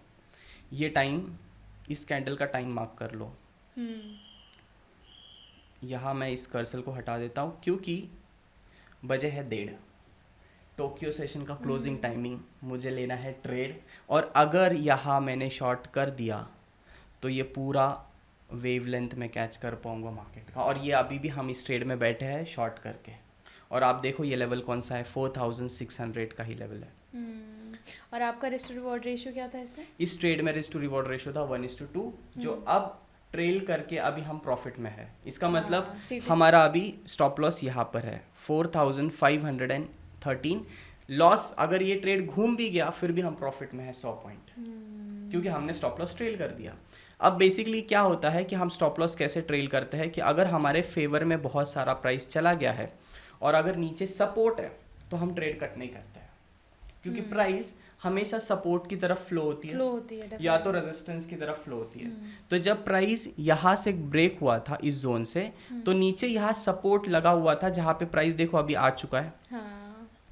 तो अगर मुझे दिख रहा है कि नीचे सपोर्ट है तो मैं वो ट्रेड कट नहीं करेंगे हम लोग उसमें पहले क्या किया, हमने ट्रेड लिया, ये हमारा इनिशियल स्टॉप लॉस था। आपको मैं व्हाट्सएप का चैट जो होता है कम्युनिटी, उसमें भी बता दूंगा। 4666 मैंने लेवल बताया था स्टॉप लॉस का, फिर स्टॉप लॉस ट्रेल करके इधर आ गया, फिर स्टॉप लॉस ट्रेल करके कॉस्ट टू कॉस्ट आ गया, अब स्टॉप लॉस ट्रेल करके 4520 पे आ गया। क्यों? क्योंकि हम ऑलरेडी इतना प्रॉफिट में आ चुके हैं। अब हम बैठे हैं, अब हम बैठे रहेंगे, कोई दिक्कत नहीं, मार्केट को जाने देंगे जहाँ फ्लो होना है। सैटरडे संडे आ रहा है, वैसे भी प्राइस घूमने के चांसेस कम हो जाएंगे, तो हम बैठे रहेंगे। We will sit in this trade until a trailing stop loss hit, otherwise we will catch a big target। अब मैं इस ट्रेड का टारगेट भी बता देता हूँ, 4000 का टारगेट है। मतलब यहाँ से 300 पॉइंट्स नीचे गिरता है तो हम बुक कर लेंगे। इसका मतलब ये ट्रेड हम बुक करेंगे 600 पॉइंट्स। और इनिशियल जो हमने स्टॉप लॉस प्लेस किया था, अगर आप देखोगे, वो था 60 पॉइंट्स। 60 पॉइंट्स का स्टॉप लॉस और 600 पॉइंट्स का भी हम टारगेट अचीव करने का सोच रहे हैं। तो अगर रिस्क टू रिवॉर्ड देखेंगे तो 1:10। बहुत अच्छा रिस्क टू रिवॉर्ड रेशियो है ये तो।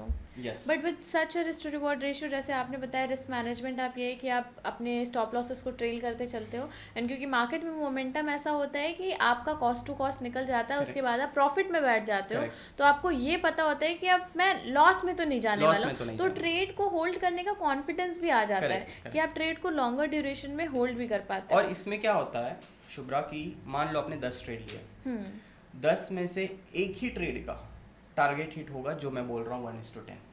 हाँ, बाकी सबके ट्रेलिंग स्टॉप लॉस हिट होंगे। क्या फर्क पड़ रहा है, क्योंकि वो एक बड़ा ट्रेड मुझे पीछे के 10 ट्रेड का प्रॉफिट देके जा रहा है। तो आपका बेसिकली इसका प्रोबेबिलिटी ऑफ विनिंग क्या है इस पर्टिकुलर स्ट्रेटजी का? ये स्ट्रेटजी जो 1:10 है उसकी प्रोबेबिलिटी कम है, लेकिन जो 1:1 है उसकी प्रोबेबिलिटी ऑलमोस्ट 80-90% है। आपने बैक टेस्ट किया है? यस, 1:1 तो हमारा 80% मिल ही जाता है। अच्छा, जब हम ट्रेड को होल्ड करते हैं तो प्रोबेबिलिटी कम हो जाएगी, क्योंकि ये घूम सकता है। तो आप ये कब डिसाइड करते हो कि ये मार्केट ट्रेड को होल्ड करने वाली मार्केट है? जैसे आपने एक पॉइंट बोला कि सपोर्ट पे आई तो हम होल्ड करेंगे, ठीक है, तो उस ऑब्वियसली सपोर्ट पे आई ही होगी मार्केट, एक थोड़ा रैली देकर आई होगी, तो तब आप होल्ड करते हो। और क्या अदर फैक्टर्स? 2 कंडीशन है, अगर मेरे प्रीवियस 2 ट्रेड्स प्रॉफिट में रहे तो। अच्छा, तो इट इज बिकॉज कि आपका पॉकेट अलाउ कर रहा है अभी, या फिर आपको मार्केट पे कॉन्फिडेंस है कि ट्रेंड मेरे डायरेक्शन में जा रहा है? साइकोलॉजी समझो शुभ्रा, अगर मेरा पिछला ट्रेड लॉस का है और मुझे ये ट्रेड में प्रॉफिट हो रहा है, तो मैं हमेशा यही सोचूंगा, यार वो लॉस कवर हो गया, लॉस कवर एग्जैक्टली। तो लॉस कवर होने का मतलब क्या है, मैं हमेशा ये ट्रेड को बुक करने का सोचूंगा। तो मैं साइकोलॉजिकली उतना प्रिपेयर हुई नहीं ना ट्रेड होल्ड करने के लिए, अगर प्रीवियस ट्रेड लॉस में है तो। परफेक्ट, 100%। इसलिए हम क्या सोचते हैं कि अगर आपका प्रीवियस 2 ट्रेड्स प्रॉफिट में है तो बिंदास होल्ड करो, क्योंकि आप वैसे भी प्रॉफिट में बैठे हो। और ये ट्रेड या तो 2 ही कंडीशन हो सकती है, या तो छोटा प्रॉफिट होगा या तो बड़ा प्रॉफिट होगा। लॉस का कंडीशन कहाँ पर है? यहाँ पे हम तो कॉस्ट टू कॉस्ट लेके बैठ चुके हैं, तो 2 ही चीजें हैं, छोटा लॉस, छोटा प्रॉफिट या तो बड़ा प्रॉफिट। लॉस है सो ही नहीं। बेसिकली जब आप ट्रेड को लॉन्गर ड्यूरेशन में होल्ड कर रहे हो तो वहाँ पे मेजर क्राइटेरिया ये है कि आपका पहले प्रॉफिट होना Profit चाहिए। होना चाहिए। ये नहीं है कि आपका पहले प्रॉफिट हुआ ये अश्योर करेगा कि मार्केट का ट्रेंड कंटिन्यू Correct. करे, ये अश्योर नहीं कर रहा है। नहीं। बस सिर्फ अगर आपका पहले प्रॉफिट है then that will allow your pocket कि आप Correct. अपने रिस्क को थोड़ा सा और yes add कर because सको। trading can't be happen without ignoring psychology। 100%। Coming to that point Rahul, मैं ऑल्सो ये भी चाहूँगी कि स्ट्रैटेजी को बताते बताते आप थोड़ा स्ट्रैटेजी का रिस्क मैनेजमेंट, लेवरेज कितना रखना है, चीज़ों को कैसे मैनेज करके चलना है इस सेटअप में, ट्रेडर्स को ये बताओ। अब देखो स्ट्रेटजी तो ये हो गई, बहुत सारे कमेंट आएंगे, we can do a podcast again also. Yes. अब थोड़ा सा एक एलिमेंट ऐड करते हैं जो बहुत सारे लोग इग्नोर करते हैं, वो है लोगों को पता ही नहीं लेवरेज कितना लेना है।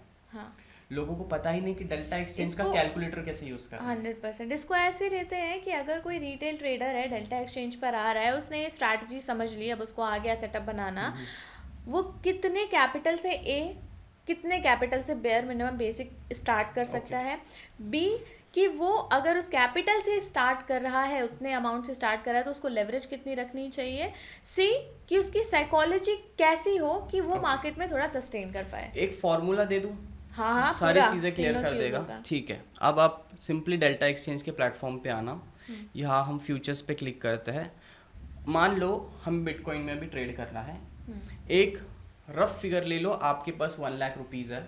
अब वो 1 लाख रुपीज से आपको कितने लॉट लेने हैं वो हम एक कैलकुलेशन से ही पता कर लेंगे। सिंपल कैलकुलेशन देखना, यहाँ पे आपको सिर्फ कैलकुलेटर पे जाना है और यहाँ पे आपको सेट करना है आपका प्रॉफिट एंड लॉस।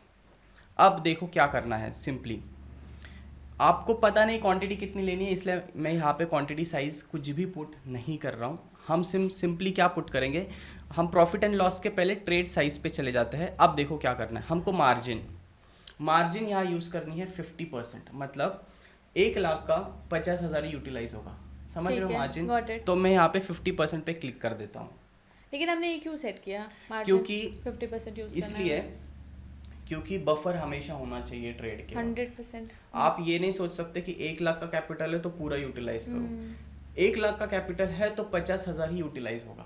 तो ये आपने जो मार्जिन सेट किया है ये एक बिगिनर के लिए सेट है या फिर जो ऑलरेडी मार्केट में अक्रॉस द बोर्ड? कभी 50% के ऊपर ट्रेड कि बिगिनर आता है तो उसको थोड़ा और कम मार्जिन यूज करना चाहिए। जरूरी नहीं, मैं बता रहा हूँ ना क्यों, क्योंकि अभी लेवरेज भी तो आने वाला है इसमें। राइट। देखो कैलकुलेशन कैसा है, 1 लाख का अभी बस 50,000 यूज होगा क्योंकि हमने 50% किया। अब वो 50% का भी 25x ही मार्जिन लेगा, उससे ज्यादा उससे ज्यादा तो नहीं लेगा। तो अभी लेवरेज हमने 25x ऐसे सेट किया है कि आपको लिक्विडेशन का जो प्रॉब्लम है वो ना हो। मेजर यही होता है ट्रेडर्स का। ट्रेडर ये आप ध्यान से सुनिए, आपको बहुत ज़्यादा प्रॉब्लम होती है कि मैम मेरा लिक्विडेशन हिट हो गया, मैम मेरा पोर्टफोलियो में मैंने स्ट्रैटेजी डाली थी बट मैंने तो बहुत समझ के डाली थी, लिक्विडेशन हिट हो गया। बट राहुल आपको अच्छे से एक्सप्लेन कर रहे हैं कि लिक्विडेशन से फर्स्ट कैसे बचना है, क्योंकि मार्केट बहुत वॉलेटाइल है, अगर आप कंट्रोल नहीं रखोगे तो it's inevitable to avoid that. तो राहुल प्लीज़ गो। यस, तो अभी देखो हमने मार्जिन 50% सेट की, लेवरेज 25x सेट किया। मान लो बिटकॉइन का जो भी प्राइस चल रहा है मैं 1,10,000 यहाँ पे पुट कर देता हूँ, राइट। अब मुझे वो बता रहा है ट्रेड कितना लेना है, मुझे सिर्फ उसने बोला बस एक ही कॉन्ट्रैक्ट ले, पोजीशन साइज आपको बेसिकली जो हम मैथ्स में सिंपल कैलकुलेशन लगाकर करते थे, स्टॉप लॉस इतना, ये सब आप कुछ नहीं करना, सिंपली यहाँ डालो पोजीशन साइजिंग आप बता। बहुत सारे जनों का ये दिक्कत होता है कि सर मेरा ये कैपिटल है, मैं कितनी क्वांटिटी लूं। ये तो बहुत अच्छा और इजी वे आउट है जो यूजर्स प्रॉब्ली अभी तक नहीं यूज कर रहे होंगे, but we will highlight this and इसको यूज करना आप स्टार्ट बस आपको सिंपली रखना फॉर्मूला ये है 50% मार्जिन 25x लेवरेज, और वो खुद बताएगा आप कितने कॉन्ट्रैक्ट ले सकते हो, उससे ज्यादा कॉन्ट्रैक्ट नहीं लेना। अब यहाँ पे उसने एक ही कॉन्ट्रैक्ट बोला, अगर यहाँ पर मेरी अवेलेबल मार्जिन $10 की जगह $1,000 होती तो वो 100 कॉन्ट्रैक्ट दे देता मुझे, इस तरह से। तो उसको डिसाइड करने दो, आपने आपका रिस्क, जो हम बोल रहे थे ना सर रिस्क मैनेज कैसे होता है, तो रिस्क कैसे मैनेज होता है आप ये सेट करके रखो। ट्रेड लेने से पहले ही यहाँ पे ट्रेड साइज में जाओ कि भाई मुझे कितनी क्वांटिटी लेनी है, ये सेट कर दो, वो खुद क्वांटिटी बोल देगा। उससे ज्यादा ले रहे हो इसका मतलब आप रिस्क मैनेज नहीं कर रहे हो अच्छे से, दैट्स इट। ये this is the best way to manage your risk, इससे ज्यादा अच्छा वे हो ही नहीं सकता। क्योंकि हर एक का Agree with कैपिटल you, अलग agree है। with you. किसी का 1 लाख होगा, किसी का 10,000 होगा, किसी का 50,000 होगा, किसी का 50 लाख होगा। सबका कुछ भी कैपिटल ऑफ 50% और 25x leverage and we are done with lot sizing. सबसे बड़ा रिस्क मैनेजमेंट पे अगर बात करो तो पॉइंट ये आता है पोजीशन साइजिंग। यस, तो अगर पोजीशन साइजिंग आपको एक कैलकुलेटर से ऑलरेडी मिल रही है तो कोई प्रॉब्लम ही नहीं है, आप और सिंपली इसको अगर आप use देखोगे तो इसका मैं तुरंत लिक्विडेशन बता सकता हूँ। सिर्फ आपको लिक्विडेशन प्राइस पे जाना है। मुझे उन्होंने बोला था आप एक ही लॉट ले सकते हो, तो मैं एक ही लॉट ले रहा हूँ। अब मैं एंट्री प्राइस सेम पुट कर रहा हूँ 1,10,000, 25x का लेवरेज। तो आप देखो रिजल्टिंग पोजीशन और यहाँ पे एस्टिमेटेड लिक्विडेशन। एस्टिमेटेड लिक्विडेशन अब आया है मेरा 5,000 पॉइंट नीचे। इतना बड़ा स्टॉप लॉस तो हमारा होता ही नहीं है। And this is for intraday. Intraday बोलो, स्विंग बोलो, in fact for swing also we don't take stop loss of 5,000 point. इतना बड़ा स्टॉप लॉस तो नहीं लेते। इसका मतलब अगर आपने ये फॉर्मूला अप्लाई किया तो आपका लिक्विडेशन का टेंशन खत्म हो जाएगा। ऑन एन एवरेज हम जब बिटकॉइन में ट्रेड करते हैं तो हमारा मैक्स स्टॉप लॉस होता है 2,000 पॉइंट। अगर हम इथेरियम में ट्रेड कर रहे हैं तो हमारा मैक्स स्टॉप लॉस होता है 100 पॉइंट। अगर 4,600 पे हमने शॉर्ट किया है तो 4,700 के ऊपर हमारा स्टॉप लॉस नहीं होगा। स्टॉप लॉस अगर इतना बड़ा प्लॉट करेंगे तो रिस्क टू रिवॉर्ड रेशियो कैसे मैच होगा? खराब हो जाएगा, बहुत खराब हो जाएगा। सो ये इन जनरल है, इसलिए this is the formula for risk management. So Rahul, हमने स्ट्रैटेजी के बारे में आप सब कुछ डिस्कस कर लिया। व्हाट आई वांट कि आप कुछ पॉइंटर्स में यूजर्स को एक रीकैप दे दो ताकि उन्हें लाइन बाय लाइन समझ आ जाए कि इस पर्टिकुलर स्ट्रैटेजी में सेटअप में हुआ क्या है। देखो, सबसे पहले जो स्ट्रेटेजी का बेस है वो है टाइमिंग्स। आपको कौन से टाइमिंग पे मार्केट में एक्टिव रहना है। उसके लिए हमने सेशन का इंडिकेटर प्लॉट किया था और उसमें हमने ये देखा कि 2 सेशन सबसे ज़्यादा इंपॉर्टेंट है, एक है टोक्यो और यूएस सेशन। आप वो इंडिकेटर प्लॉट कर दोगे तो आपको पता चल जाएगा। उसके बाद फिर हमने देखा मार्केट की ट्रेंड को कैसे आइडेंटिफाई करना है और ट्रेंड के लिए हमने सुपर ट्रेंड का यूज़ किया जिसको हम AAI कहते हैं। तो जैसे ही ट्रेंड आइडेंटिफाई हो जाती है उसके बाद हमें आइडेंटिफाई करना है कि कौन से प्राइस जोन में बायर और सेलर की फाइट बहुत ज़्यादा चल रही है और कौन से प्राइस जोन में बायर ज़्यादा है सेलर ज़्यादा है। उसके लिए हमने फिर वॉल्यूम प्रोफाइल यूज़ किया मल्टी लेयर का। अब मल्टी लेयर होने के बाद अब हम आ गए हैं 1 आवर टाइम फ्रेम पे। अब 1 आवर ये सारी चीज़ें चल रही थी 4 आवर टाइम फ्रेम पे। अब 1 आवर टाइम फ्रेम पे हम आ चुके हैं। अब करेंगे यूज़ SMC की ही एक कंसेप्ट जिसको हम फेयर वैल्यू गैप कहते हैं। अब ये फेयर वैल्यू गैप हमको बताएगा कि हमको एंट्री कहाँ बिठानी है। और अगर आप अभी भी चार्ट्स पे देखोगे तो हमने प्रीवियस ट्रेड तो डिस्कस कर लिया था यहाँ पे। अब फेयर वैल्यू गैप देखते हैं और कहाँ प्लॉट हुआ था। ये देखो यहाँ पे आप फेयर वैल्यू गैप देख सकते हो। तो अभी इसमें हमें ये देखना है कि जैसे मैं बता रहा था तो ये जो रेड जोन है ये फेयर वैल्यू गैप का जोन है। हमने प्रीवियस ट्रेड में तो देख लिया था। अभी थोड़ा पीछे जाके देखते हैं कि फेयर वैल्यू गैप कहाँ पर है, क्योंकि अब हम जो क्लोजर कर रहे हैं स्ट्रेटजी का वो क्लोजर कर रहे हैं एंट्री पॉइंट से। तो अगर आप यहाँ पे फेयर वैल्यू गैप देखोगे तो यहाँ एंट्री लेनी है। क्या ये टाइम है जिस टाइम पे मुझे एक्टिव रहना है? चलो वो भी देख लेते हैं। आप ये टाइम देखो नीचे 1930 मतलब कितना टाइम हुआ शुभ्रा? इट्स 7:30। और वही टाइम पे कौन सा मार्केट ओपन हो जाता है? US market. सो हमसे ये एंट्री इसलिए मिस नहीं होगी क्योंकि हम एक्टिव है। और ये एक्टिव रहना ये हमको सेशन के स्ट्रेटजी ने बताया है कि भाई तू इस जोन में एक्टिव रह। और फेयर वैल्यू गैप के बीच में जो 2 इंडिकेटर है उसने बताया कि तू शॉर्ट करने वाला है और तू तेरी एंट्री यहाँ होगी। ये फेयर वैल्यू गैप ने बता दिया। हमको सिंपली क्या करना है, कैंडल क्लोज का वेट कर सकते हो आप, या फिर रनिंग कैंडल में ट्रेड ले सकते हो अगर आपको ऊपर स्टॉप लॉस अच्छा मिल रहा है तो। अब हमारे केस में यहाँ पर अगर जिसको कैंडल स्टिक भी थोड़ा बहुत समझता है उसको ये पता चल गया होगा कि इसे एक रिजेक्शन कैंडल का सेटअप कहते हैं, या फिर आप इसको एनगल्फिंग भी बोल सकते हैं। तो या फिर ये कैंडल क्लोज होते से ही आप यहाँ एंट्री ले लेना। स्टॉप लॉस इसके ऊपर रखो, स्टॉप लॉस इसके ऊपर रखो, डिपेंडिंग आप कैसे रिस्क लेना चाहते हो। सो आप इतना बड़ा ट्रेड कैच कर सकते थे। राहुल, ये स्ट्रैटेजी भी काफ़ी ज़्यादा इंटरेस्टिंग है एंड इतने सारे इंडिकेटर्स को ऐड कर कर डिसीजन मेकिंग पॉइंट्स भी काफ़ी कम हो रहे हैं और आपको काफ़ी ज़्यादा क्लैरिटी मिल रही है कि आखिर करना क्या है और आपका कॉल टू एक्शन क्या होना चाहिए एज़ पर मार्केट टाइमिंग। क्योंकि ये सेशन बेस्ड स्ट्रैटेजी थी तो डेफिनेटली टाइमिंग का काफ़ी ज़्यादा इंपॉर्टेंट रोल है, जैसे कि आपने बताया। आई होप कि ये यूज़र्स को काफ़ी ज़्यादा पसंद आई होगी एंड अब मुझे लगता है कि over the period of time वो काफ़ी अच्छा बेटर मार्केट में परफॉर्म कर पाएंगे. What I want you to answer, क्योंकि आप मार्केट में पिछले 5 साल से हो और आपने मार्केट के अप एंड डाउन वर्स्ट से बेस्ट फेज सारे देखे हैं, तो आई बिलीव कि आपने उन सारी चीज़ों पर काम कर लिया है. सो आपके एक्सपीरियंस से यूज़र्स को काफ़ी ज़्यादा हेल्प होगी. सो द क्वेश्चन इज़ कि अगर कोई ट्रेडर मार्केट में आ रहा है और वो बिगिनर है, तो साइकोलॉजी पे उसे कैसे काम करना चाहिए, क्या 4-5 पॉइंटर्स हैं जो उन्हें ध्यान रखने चाहिए, और उन पॉइंटर्स को करने के लिए वो क्या एक्सरसाइजेस या क्या आउटसाइड रिसोर्सेज की हेल्प ले सकते हैं. यहाँ पे सबसे इम्पोर्टेंट है कि ट्रेडर का एंट्री पॉइंट कैसे होता है. जब 2019-20 में मैंने एंट्री ली थी तो बहुत सारे लोग इतना ज़्यादा सोशल मीडिया यूज़ नहीं करते थे जितना आज के डेट में हुआ है. आज सोशल मीडिया पे इंफॉर्मेशन बहुत ज़्यादा अवेलेबल हो चुकी है, लेकिन हो क्या रहा है कि जो अभी एंट्री ले रहा है, या तो वो सोशल मीडिया पे लग्जरी देख के एंट्री ले रहा है, या तो लाइफस्टाइल देख के एंट्री ले रहा है, और उसका डायरेक्ट इम्पैक्ट कहा जाता है उनकी ग्रीड के ऊपर आ जाता है. कि अगर मैं देख रहा हूँ कि एक जन की लाइफस्टाइल ऐसी है, ही इज़ ड्राइविंग मर्सिडीज़, सो मैं मेरे ट्रेडिंग के गोल्स सेट करने लग जाता हूँ, और वो गोल्स 2 साल 3 साल के ही होते हैं, और 2 साल और 3 साल की वजह से क्या हो जाता है, मेरा ग्रीड डे 1 से स्पाइक पे ही होता है. और जब ग्रीड आपका कंट्रोल में नहीं होगा तो आप डे 1 से ही गलतियाँ करोगे. गलतियाँ जैसे आपको पता ही नहीं चलेगा कि आपका कैपिटल वाइप आउट हो चुका है, और वो कैपिटल आप वाइप आउट होने के बाद बिना ब्रेक लिए वापस कैपिटल इन्फ्यूज़ करते जा रहे हो. और कैपिटल वाइप आउट होने के पीछे रीज़न भी ग्रीड ही है. क्यों? हम डेल्टा एक्सचेंज पे अगर ट्रेड करेंगे और आपका ग्रीड अच्छा खासा होगा तो यहाँ पे तो 200x लेवरेज मिल जाता है. टाइम ही नहीं लगेगा. कितना टाइम लगेगा आपका लिक्विडेशन हिट करने के लिए?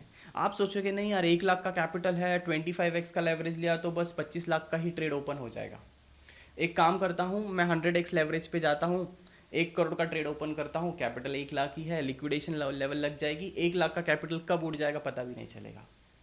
सो जिस इंस्ट्रूमेंट में आप ट्रेड कर रहे हो, अगर आप क्रिप्टो फ्यूचर में ट्रेड कर रहे हो तो लेवरेज अगर आप ले रहे हो तो लेवरेज का बेनिफिट तब होगा जब आप लेवरेज को लिमिटेड रखोगे, और वो रखने के लिए आपका सबसे इंपॉर्टेंट है ग्रीड. डे 1 से अगर ग्रीड है तो बहुत बड़ी दिक्कत हो जाएगी. सो बेटर क्या है, कंसिस्टेंसी पे ज़्यादा फोकस करो, ना कि एक्साइटमेंट पे. और हमें ये फील्ड बहुत ज़्यादा पसंद है इस पे. अगर आपको लग रहा है ना कि आपको ट्रेडिंग करने मज़ा आएगा, आप ट्रेडिंग से दुनिया घूम सकते हो, ट्रेडिंग कभी भी कर सकते हैं, तो आप इस फील्ड में मत आओ. क्योंकि जब ट्रेडिंग बोरिंग लगने लग जाएगी तब वो सक्सेसफुल होती है. Don't trade for excitement, don't trade to show other कि देख भाई मैंने ट्रेड किया, 5 मिनट में $100 का प्रॉफिट हो गया. 1 मिनट भी नहीं लगेगा वो $100 का लॉस होने के लिए वापस. पैसा बनाना इंपॉर्टेंट नहीं है, उसको बनाए रखना भी उतना ही इंपॉर्टेंट है. और ये एक्साइटमेंट में अगर आप एंट्री ले रहे हो तो आपसे सबसे बड़ी गलती है. बिकॉज ये फील्ड लगती है एक्साइटमेंट है, लेकिन जैसे ही एक स्टेज पे बोरिंगनेस आ जाती है लोग छोड़ के चले जाते हैं. इसलिए अगर बोरिंग लग रही है ट्रेडिंग तो समझ जाओ आप अच्छे ट्रैक पे हो. और अगर आप ट्रेड से एक्साइटेड हो रहे हो, प्रॉफिट्स से खुश हो रहे हो बहुत ज़्यादा, और लॉसेस से दुखी हो रहे हो, इसका मतलब अब तक आपकी साइकोलॉजी बिल्ड नहीं हुई है. तो ये एकदम फंडा क्लियर रखो कि लॉसेस और profit is a part of a process, और वो प्रोसेस लंबा चलेगा. ये बात 1 साल 2 साल 3 साल की नहीं है. इसका अगर विजन आपका बड़ा रहेगा तो आप धीरे धीरे धीरे धीरे एक्यूमुलेट करते जाओगे, धीरे धीरे आप सीखते जाओगे. बट अगर आप सोच रहे हो कि नहीं 3 साल में मैं वो चीज़ अचीव कर लूँगा, तो आप उसके पीछे 1 साल पहले ही गोल अचीव करने का सोच लोगे, और इनिशियली बहुत ज़्यादा रिस्क लोगे. तो बेसिकली बोर्डम से कंफर्टेबल होना है. अगर बोर्डम से आप कंफर्टेबल नहीं हो सकते तो सक्सेसफुल होने में, एज अ सक्सेसफुल ट्रेडर होने में थोड़ी प्रॉब्लम आपको आने और वाली है. इसलिए तो लोग करते हैं ना कि प्रॉफिट दिखा तो नहीं. बट राहुल, आपको ऐसा नहीं लगता कि हर किसी की ट्रेडिंग स्टाइल अलग होती है? ग्रीड का I point agree with you कि ग्रीड आपको काफ़ी सारे गलत डिसीजंस लेने में आपको मोटिवेट कर देती है. But it might not be important कि अगर कोई बोर्ड नहीं है तो वो सक्सेसफुल ट्रेडर नहीं हो सकता. सी इट हो सकता है, कोई दिक्कत नहीं है. सबकी ट्रेडिंग स्टाइल भी अलग हो सकती है, लेकिन प्रोसेस सबकी सेम है. यू कांट इग्नोर कि यहाँ पे फेयर और ग्रीड पे ही सारा चीज़ें चलती है. यू कांट इग्नोर कि मुझे बस प्रॉफिट ही होगा. आप लॉसेस को इग्नोर करके चल ही नहीं सकते. बहुत सारे ट्रेडर्स अच्छा खासा लॉस होने के बावजूद भी over a period of time successful इसलिए होते हैं क्योंकि उनको लगता है losses is a part of this process. वो सारी चीज़ें प्रोसेस में डाल देते हैं, और वही जो बंदा एक्साइटमेंट और पैशनेट जो बोलता है कि I am very passionate for trading, और इसलिए वो एंट्री करता है, फिर जब लॉस होने लग जाते हैं तो उसका डर बहुत अलग लेवल पे जाता है, और वो फियर एक ऐसे इमोशनल स्टेट में कन्वर्ट हो जाता है जिसमें वो रहना ही नहीं चाहता ज़्यादा दिन। इसलिए तो कोई भी बंदा जब कैपिटल पूरा वाइप आउट करता है तुरंत कैपिटल क्यों लेके आता है, क्योंकि उसको वो इमोशनल Recover स्टेट ऑफ करना है, माइंड, वो जो right, इमोशंस right. बहत रहे होते हैं ना कि मुझे लॉस हो गया, मेरा कैपिटल खत्म हो गया, वो रिकवर करने का स्टेट ऑफ माइंड आ जाता है ना, वो इसलिए आता है क्योंकि उसको पता ही नहीं कि ये प्रोसेस का पार्ट है। इसलिए स्टाइल अलग हो सकती है, प्रोसेस सब सेम है। फिर वो स्विंग ट्रेडर हो हमारे जैसा या फिर स्कैल्पर हो, प्रोसेस सबकी सेम है कि they have to go with the same process. I agree with you that money brings stability and instability at the same time. If you have money, you are stable. If you don't have, you will be financially unstable. तो instability किसी को नहीं चाहिए. See on social media basically मैंने ये देखा है पिछले 5 साल में, I might be wrong, content मतलब होता है कि बहुत सारे जनों के पास ट्रेडिंग का बेस नॉलेज ना होने के बावजूद भी they are very good in saying exaggerate, मतलब वो ऐसा होता है कि यार बहुत बड़ा दिखाता है, और आप वो ट्रैप में फंस जाते हो। You can't make 1 crore profit that easily, but आपको वो बहुत आसान लगने लग जाता है, मुझे भी लगा था। कमाना है, फिर अगर इजीली आ रहा है तो इजीली वो यस चला भी यस जाता है, यस ये यस। तो है. So don't take it that कि भाई मेरा भी बन जाएगा।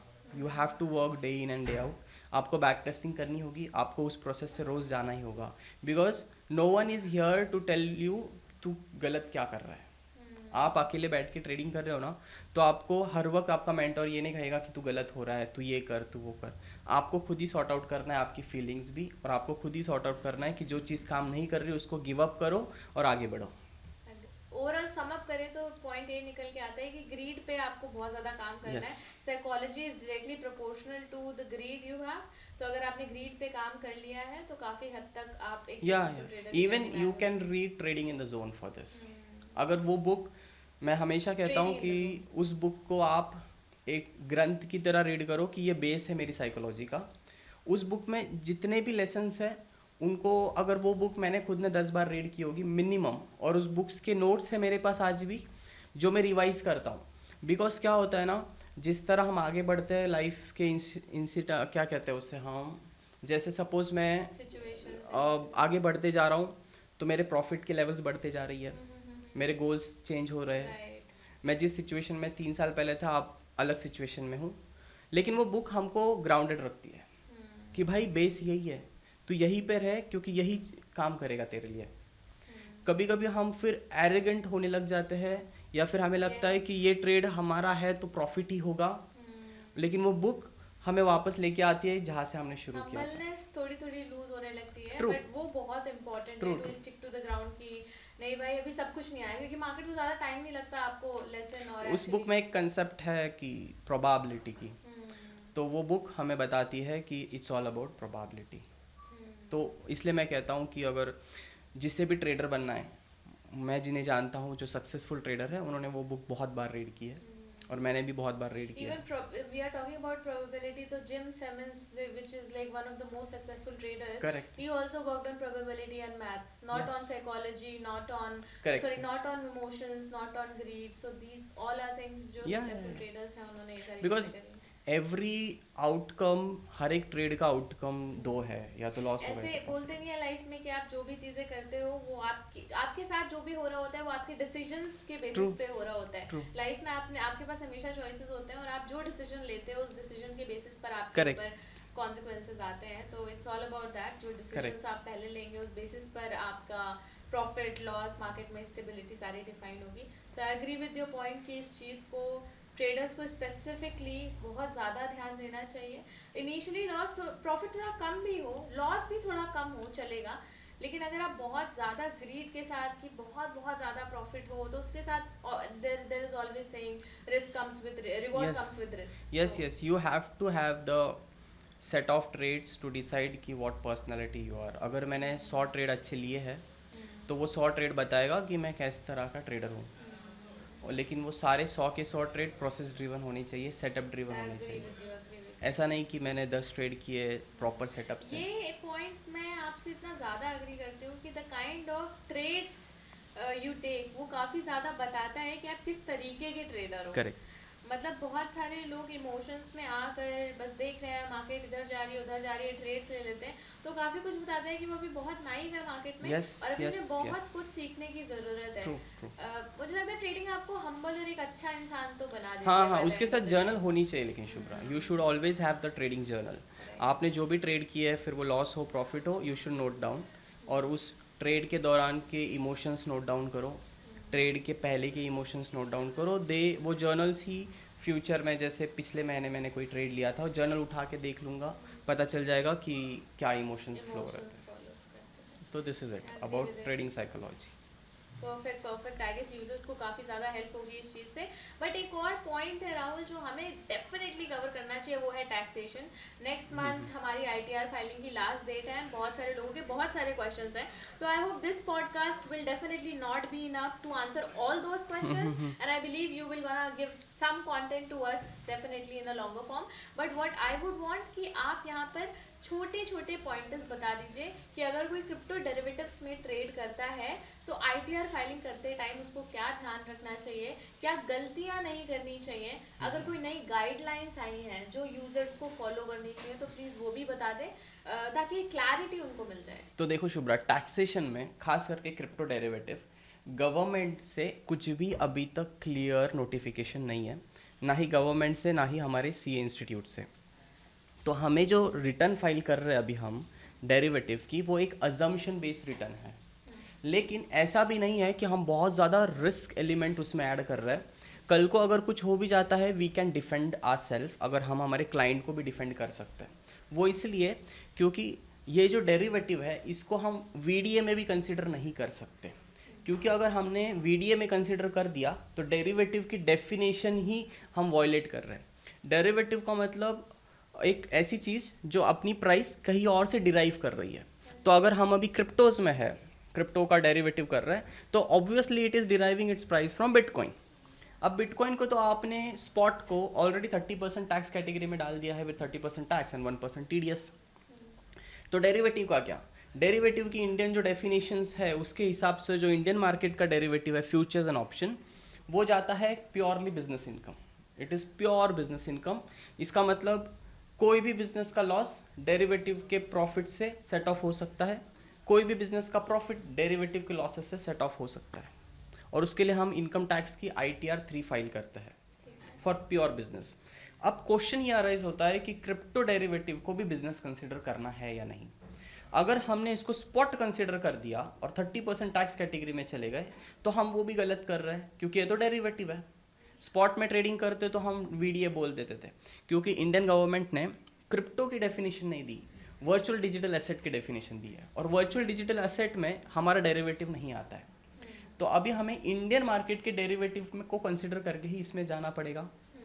तो हम क्या कर रहे हैं कि इंडियन मार्केट का डेरिवेटिव बिजनेस कंसिडर करता है नॉन स्पेकुलेटिव। इसका मतलब जिसमें नॉर्मल टैक्सेशंस होता है, जिसके कैरी फॉरवर्ड होते हैं 8 साल तक लॉसेस, और कोई और बिजनेस से हम सारी चीज़ें सेट ऑफ कर सकते हैं। हम सेफर साइड बिजनेस कंसिडर करते हैं, लेकिन स्पेकुलेटिव। अब इंडियन मार्केट में स्पेकुलेटिव बिजनेस एक ही है ट्रेडिंग में, वो है इंट्राडे ट्रेडिंग। इंट्राडे ट्रेडिंग 4 साल तक ही लॉस कैरी फॉरवर्ड होता है, और उसका प्रॉफिट कहीं और से कैरी सेट ऑफ नहीं होगा, उसका लॉस कहीं और से सेट ऑफ नहीं होगा, सिर्फ स्पेकुलेटिव बिजनेस से ही होगा। तो आज के डेट में क्रिप्टो डेरिवेटिव अगर हम कर रहे हैं तो उसको हम स्पेकुलेटिव बिजनेस ले सकते हैं। दिक्कत कहाँ पर आ सकती है, अगर फ्यूचर में कोई नोटिफिकेशन आ गया कि क्रिप्टो डेरिवेटिव को तुमको स्पॉट लेना है, तब प्रॉब्लम हो सकती है, but we can tackle, because है तो डेरिवेटिव के ही डेफिनेशन में। और सेक्शन 45 सब सेक्शन जो है इनकम टैक्स का, वो सेक्शन क्लियरली कहता है कि आप इसको डेरिवेटिव ट्रीट कर सकते हो, बट ये रिकग्नाइज स्टॉक एक्सचेंज नहीं है, तो हम इसको स्पेकुलेटिव में लेके जाते हैं। और स्पेकुलेटिव का टैक्सेशन भी स्लैब रेट से ही जाएगा। बस इतना ही है कि उसका जो लॉस है वो कोई और बिजनेस से सेट ऑफ नहीं होगा, जिस तरह हम इंडियन डेरिवेटिव का करते हैं उस तरह। सबसे पहले ये भी इनकम टैक्स के ITR 3 फॉर्म में ही जाएगा, लेकिन इंडियन डेरिवेटिव में जैसे हम प्रॉफिट एंड लॉस में इसको मेंशन करते हैं, इसको प्रॉफिट एंड लॉस में मेंशन नहीं कर सकते। इंडियन मार्केट्स में इंट्राडे स्पेकुलेशन, इंट्राडे ट्रेडिंग के लिए इनकम टैक्स के पोर्टल पे अलग से कॉलम है, हम इसको उसमें भी मेंशन नहीं कर सकते क्योंकि वहाँ पर भी एक डेफिनेशन आ जाती है जो बोलती है इंट्राडे का जो ट्रेड होता है वो स्टॉक्स में होता है और स्टॉक कंसिडरेशन एसेट, हम डेरिवेटिव को एसेट ट्रीट नहीं कर सकते। तो इसको क्या करते हैं हम, 65 नंबर का एक कॉलम आता है इनकम टैक्स ITR 3 में जो कहता है कि स्पेकुलेटिव बिजनेस, तो वहाँ पे हम इसको मेंशन करते हैं। वहाँ पे हम इसका टर्नओवर मेंशन करेंगे, वहाँ पे अगर उसका प्रॉफिट हुआ है तो प्रॉफिट मेंशन करेंगे, लॉस हुआ है तो लॉस मेंशन करेंगे। आगे जाके जैसे हम इनकम टैक्स का फॉर्म 3 क्लोज करेंगे तो इंडियन मार्केट का जो इंट्राडे ट्रेडिंग का प्रॉफिट एंड लॉस है और क्रिप्टो का डेरिवेटिव का प्रॉफिट एंड लॉस दोनों मर्ज हो ही नहीं वाले हैं। दोनों मर्ज होने ही वाले हैं लेकिन दिखाने का तरीका दोनों का अलग अलग रहेगा। That's a great news for users, I guess. Yes, दोनों मर्ज होने ही वाले हैं। बस इतना ही है कि इनकम टैक्स की तरफ से कोई नोटिफिकेशन नहीं है, तो अब हमको यही ट्रीट करना पड़ेगा। अगर हमने ये ट्रीट कर दिया कि जो भी प्रॉफिट है उस पर 30% टैक्स, तो हम गलत कर रहे हैं क्योंकि वो 30% टैक्स VDA पे लग रहा है और डेरिवेटिव VDA के डेफिनेशन में नहीं आती, भले ही उससे प्राइस डिराइव कर रही है। जैसे रिलायंस का स्टॉक और रिलायंस का फ्यूचर, रिलायंस की स्टॉक की ट्रेडिंग अगर आप करते हो, आज खरीदते हो कल बेचते हो, तो वो शॉर्ट टर्म कैपिटल गेन हो गया। लेकिन वही रिलायंस फ्यूचर आप खरीदते हो और कल बेचते हो तो वो बिजनेस इनकम हो गई। वो तो नॉन स्पेकुलेटिव है, हम तो इसको स्पेकुलेटिव कह रहे हैं ना, एटलीस्ट कि हम स्पेकुलेटिव भी बोल रहे हैं और उसको स्पेकुलेटिव में मेंशन कर रहे हैं। सो अगर मैंने बिटकॉइन में ट्रेडिंग की है स्पॉट में तो वर्चुअल डिजिटल एसेट 30% टैक्स, अगर उसी बिटकॉइन का मैं डेरिवेटिव फ्यूचर्स में ट्रेडिंग कर रहा हूँ तो उसको स्पेकुलेटिव बिजनेस में कंसीडर कर रहा हूँ, दैट्स इट। सो यही होगा tax treatment for the time being जब तक नोटिफिकेशन नहीं आता। एक बार नोटिफिकेशन आ गया तो सारी चीज़ें क्लियर हो जाएगी कि एग्जैक्टली कहाँ रखना है। बट अभी 15 सितंबर इज़ द ड्यू डेट, उसके पहले हमको रिटर्न फाइल करनी ही पड़ेगी। तो we don't have any other way to tackle it because notification शायद बाद में आ जाए, बट अभी हमको यही सबसे सेफ वे लगता है जहाँ पे हम फाइल कर सकते हैं। आई गेस यूजर्स को काफ़ी ज़्यादा हेल्प इससे मिल गई होगी और अब वो अपना ITR फाइलिंग बेटर तरीके से कर पाएंगे। So thank you so much Rahul for giving your time. I hope कि यूजर्स को स्ट्रैटेजी बहुत अच्छे से समझ आ गई होगी, टैक्सेशन की प्रॉब्लम डेफिनेटली समझ आ गई होगी, but here is like little thing जो आपको ध्यान रखनी चाहिए। Rahul is a CA, he is advising, he is giving the suggestions, but आप बहुत ज़्यादा अगर आपका प्रोफेशन ये नहीं है then we will recommend to consult the CA और कंसल्ट द प्रोफेशनल ताकि आपको better advice on this topic मिल सके। आई होप कि आपको ये पॉडकास्ट देखकर काफ़ी ज़्यादा मज़ा आया होगा और स्ट्रैटेजी तो काफ़ी इंटरेस्टिंग थी, मुझे ही सुनकर काफ़ी ज़्यादा मज़ा आया है। देन आई कैन एक्सपेक्ट कि आपको कैसा लगा होगा। ये पॉडकास्ट हमने स्पेशली आपके लिए बनाया और हम ऐसे और पॉडकास्ट लेकर आते रहते हैं, तो पॉडकास्ट को लाइक और शेयर करना बिल्कुल मत भूलना। साथ ही इन पॉडकास्ट में काफ़ी सारी मेहनत लगती है, हम ट्राई करते हैं कि आपके लिए एक्सक्लूसिव कॉन्टेंट लेकर आएँ ताकि वो इन्फॉर्मेशन आप तक पहुँचे और आप उन्हें यूज़ कर सकें। तो please if you will subscribe the channel, if you will give your support to us, that will be a great thing for us. Also हमने पॉडकास्ट का पार्ट 1 काफ़ी पहले रिलीज कर दिया था, दिस इज पार्ट 2। अगर आपको और ऐसी स्ट्रैटेजी चाहिए और ऐसी इन्फॉर्मेशन चाहिए तो कमेंट सेक्शन में कमेंट डाउन ज़रूर ताकि हम पॉडकास्ट का पार्ट 3 ला सकें। Thank you for watching, thank you for giving your time. मिलते हैं आपसे नेक्स्ट पॉडकास्ट। अब मार्केट के ट्रेडिंग सेशंस को जानने के लिए आपको बार बार टाइम चेक करने की जरूरत नहीं है, सिर्फ ये इंडिकेटर लगाओ और सेकंड्स में मार्केट के सेशंस को पता कर लो।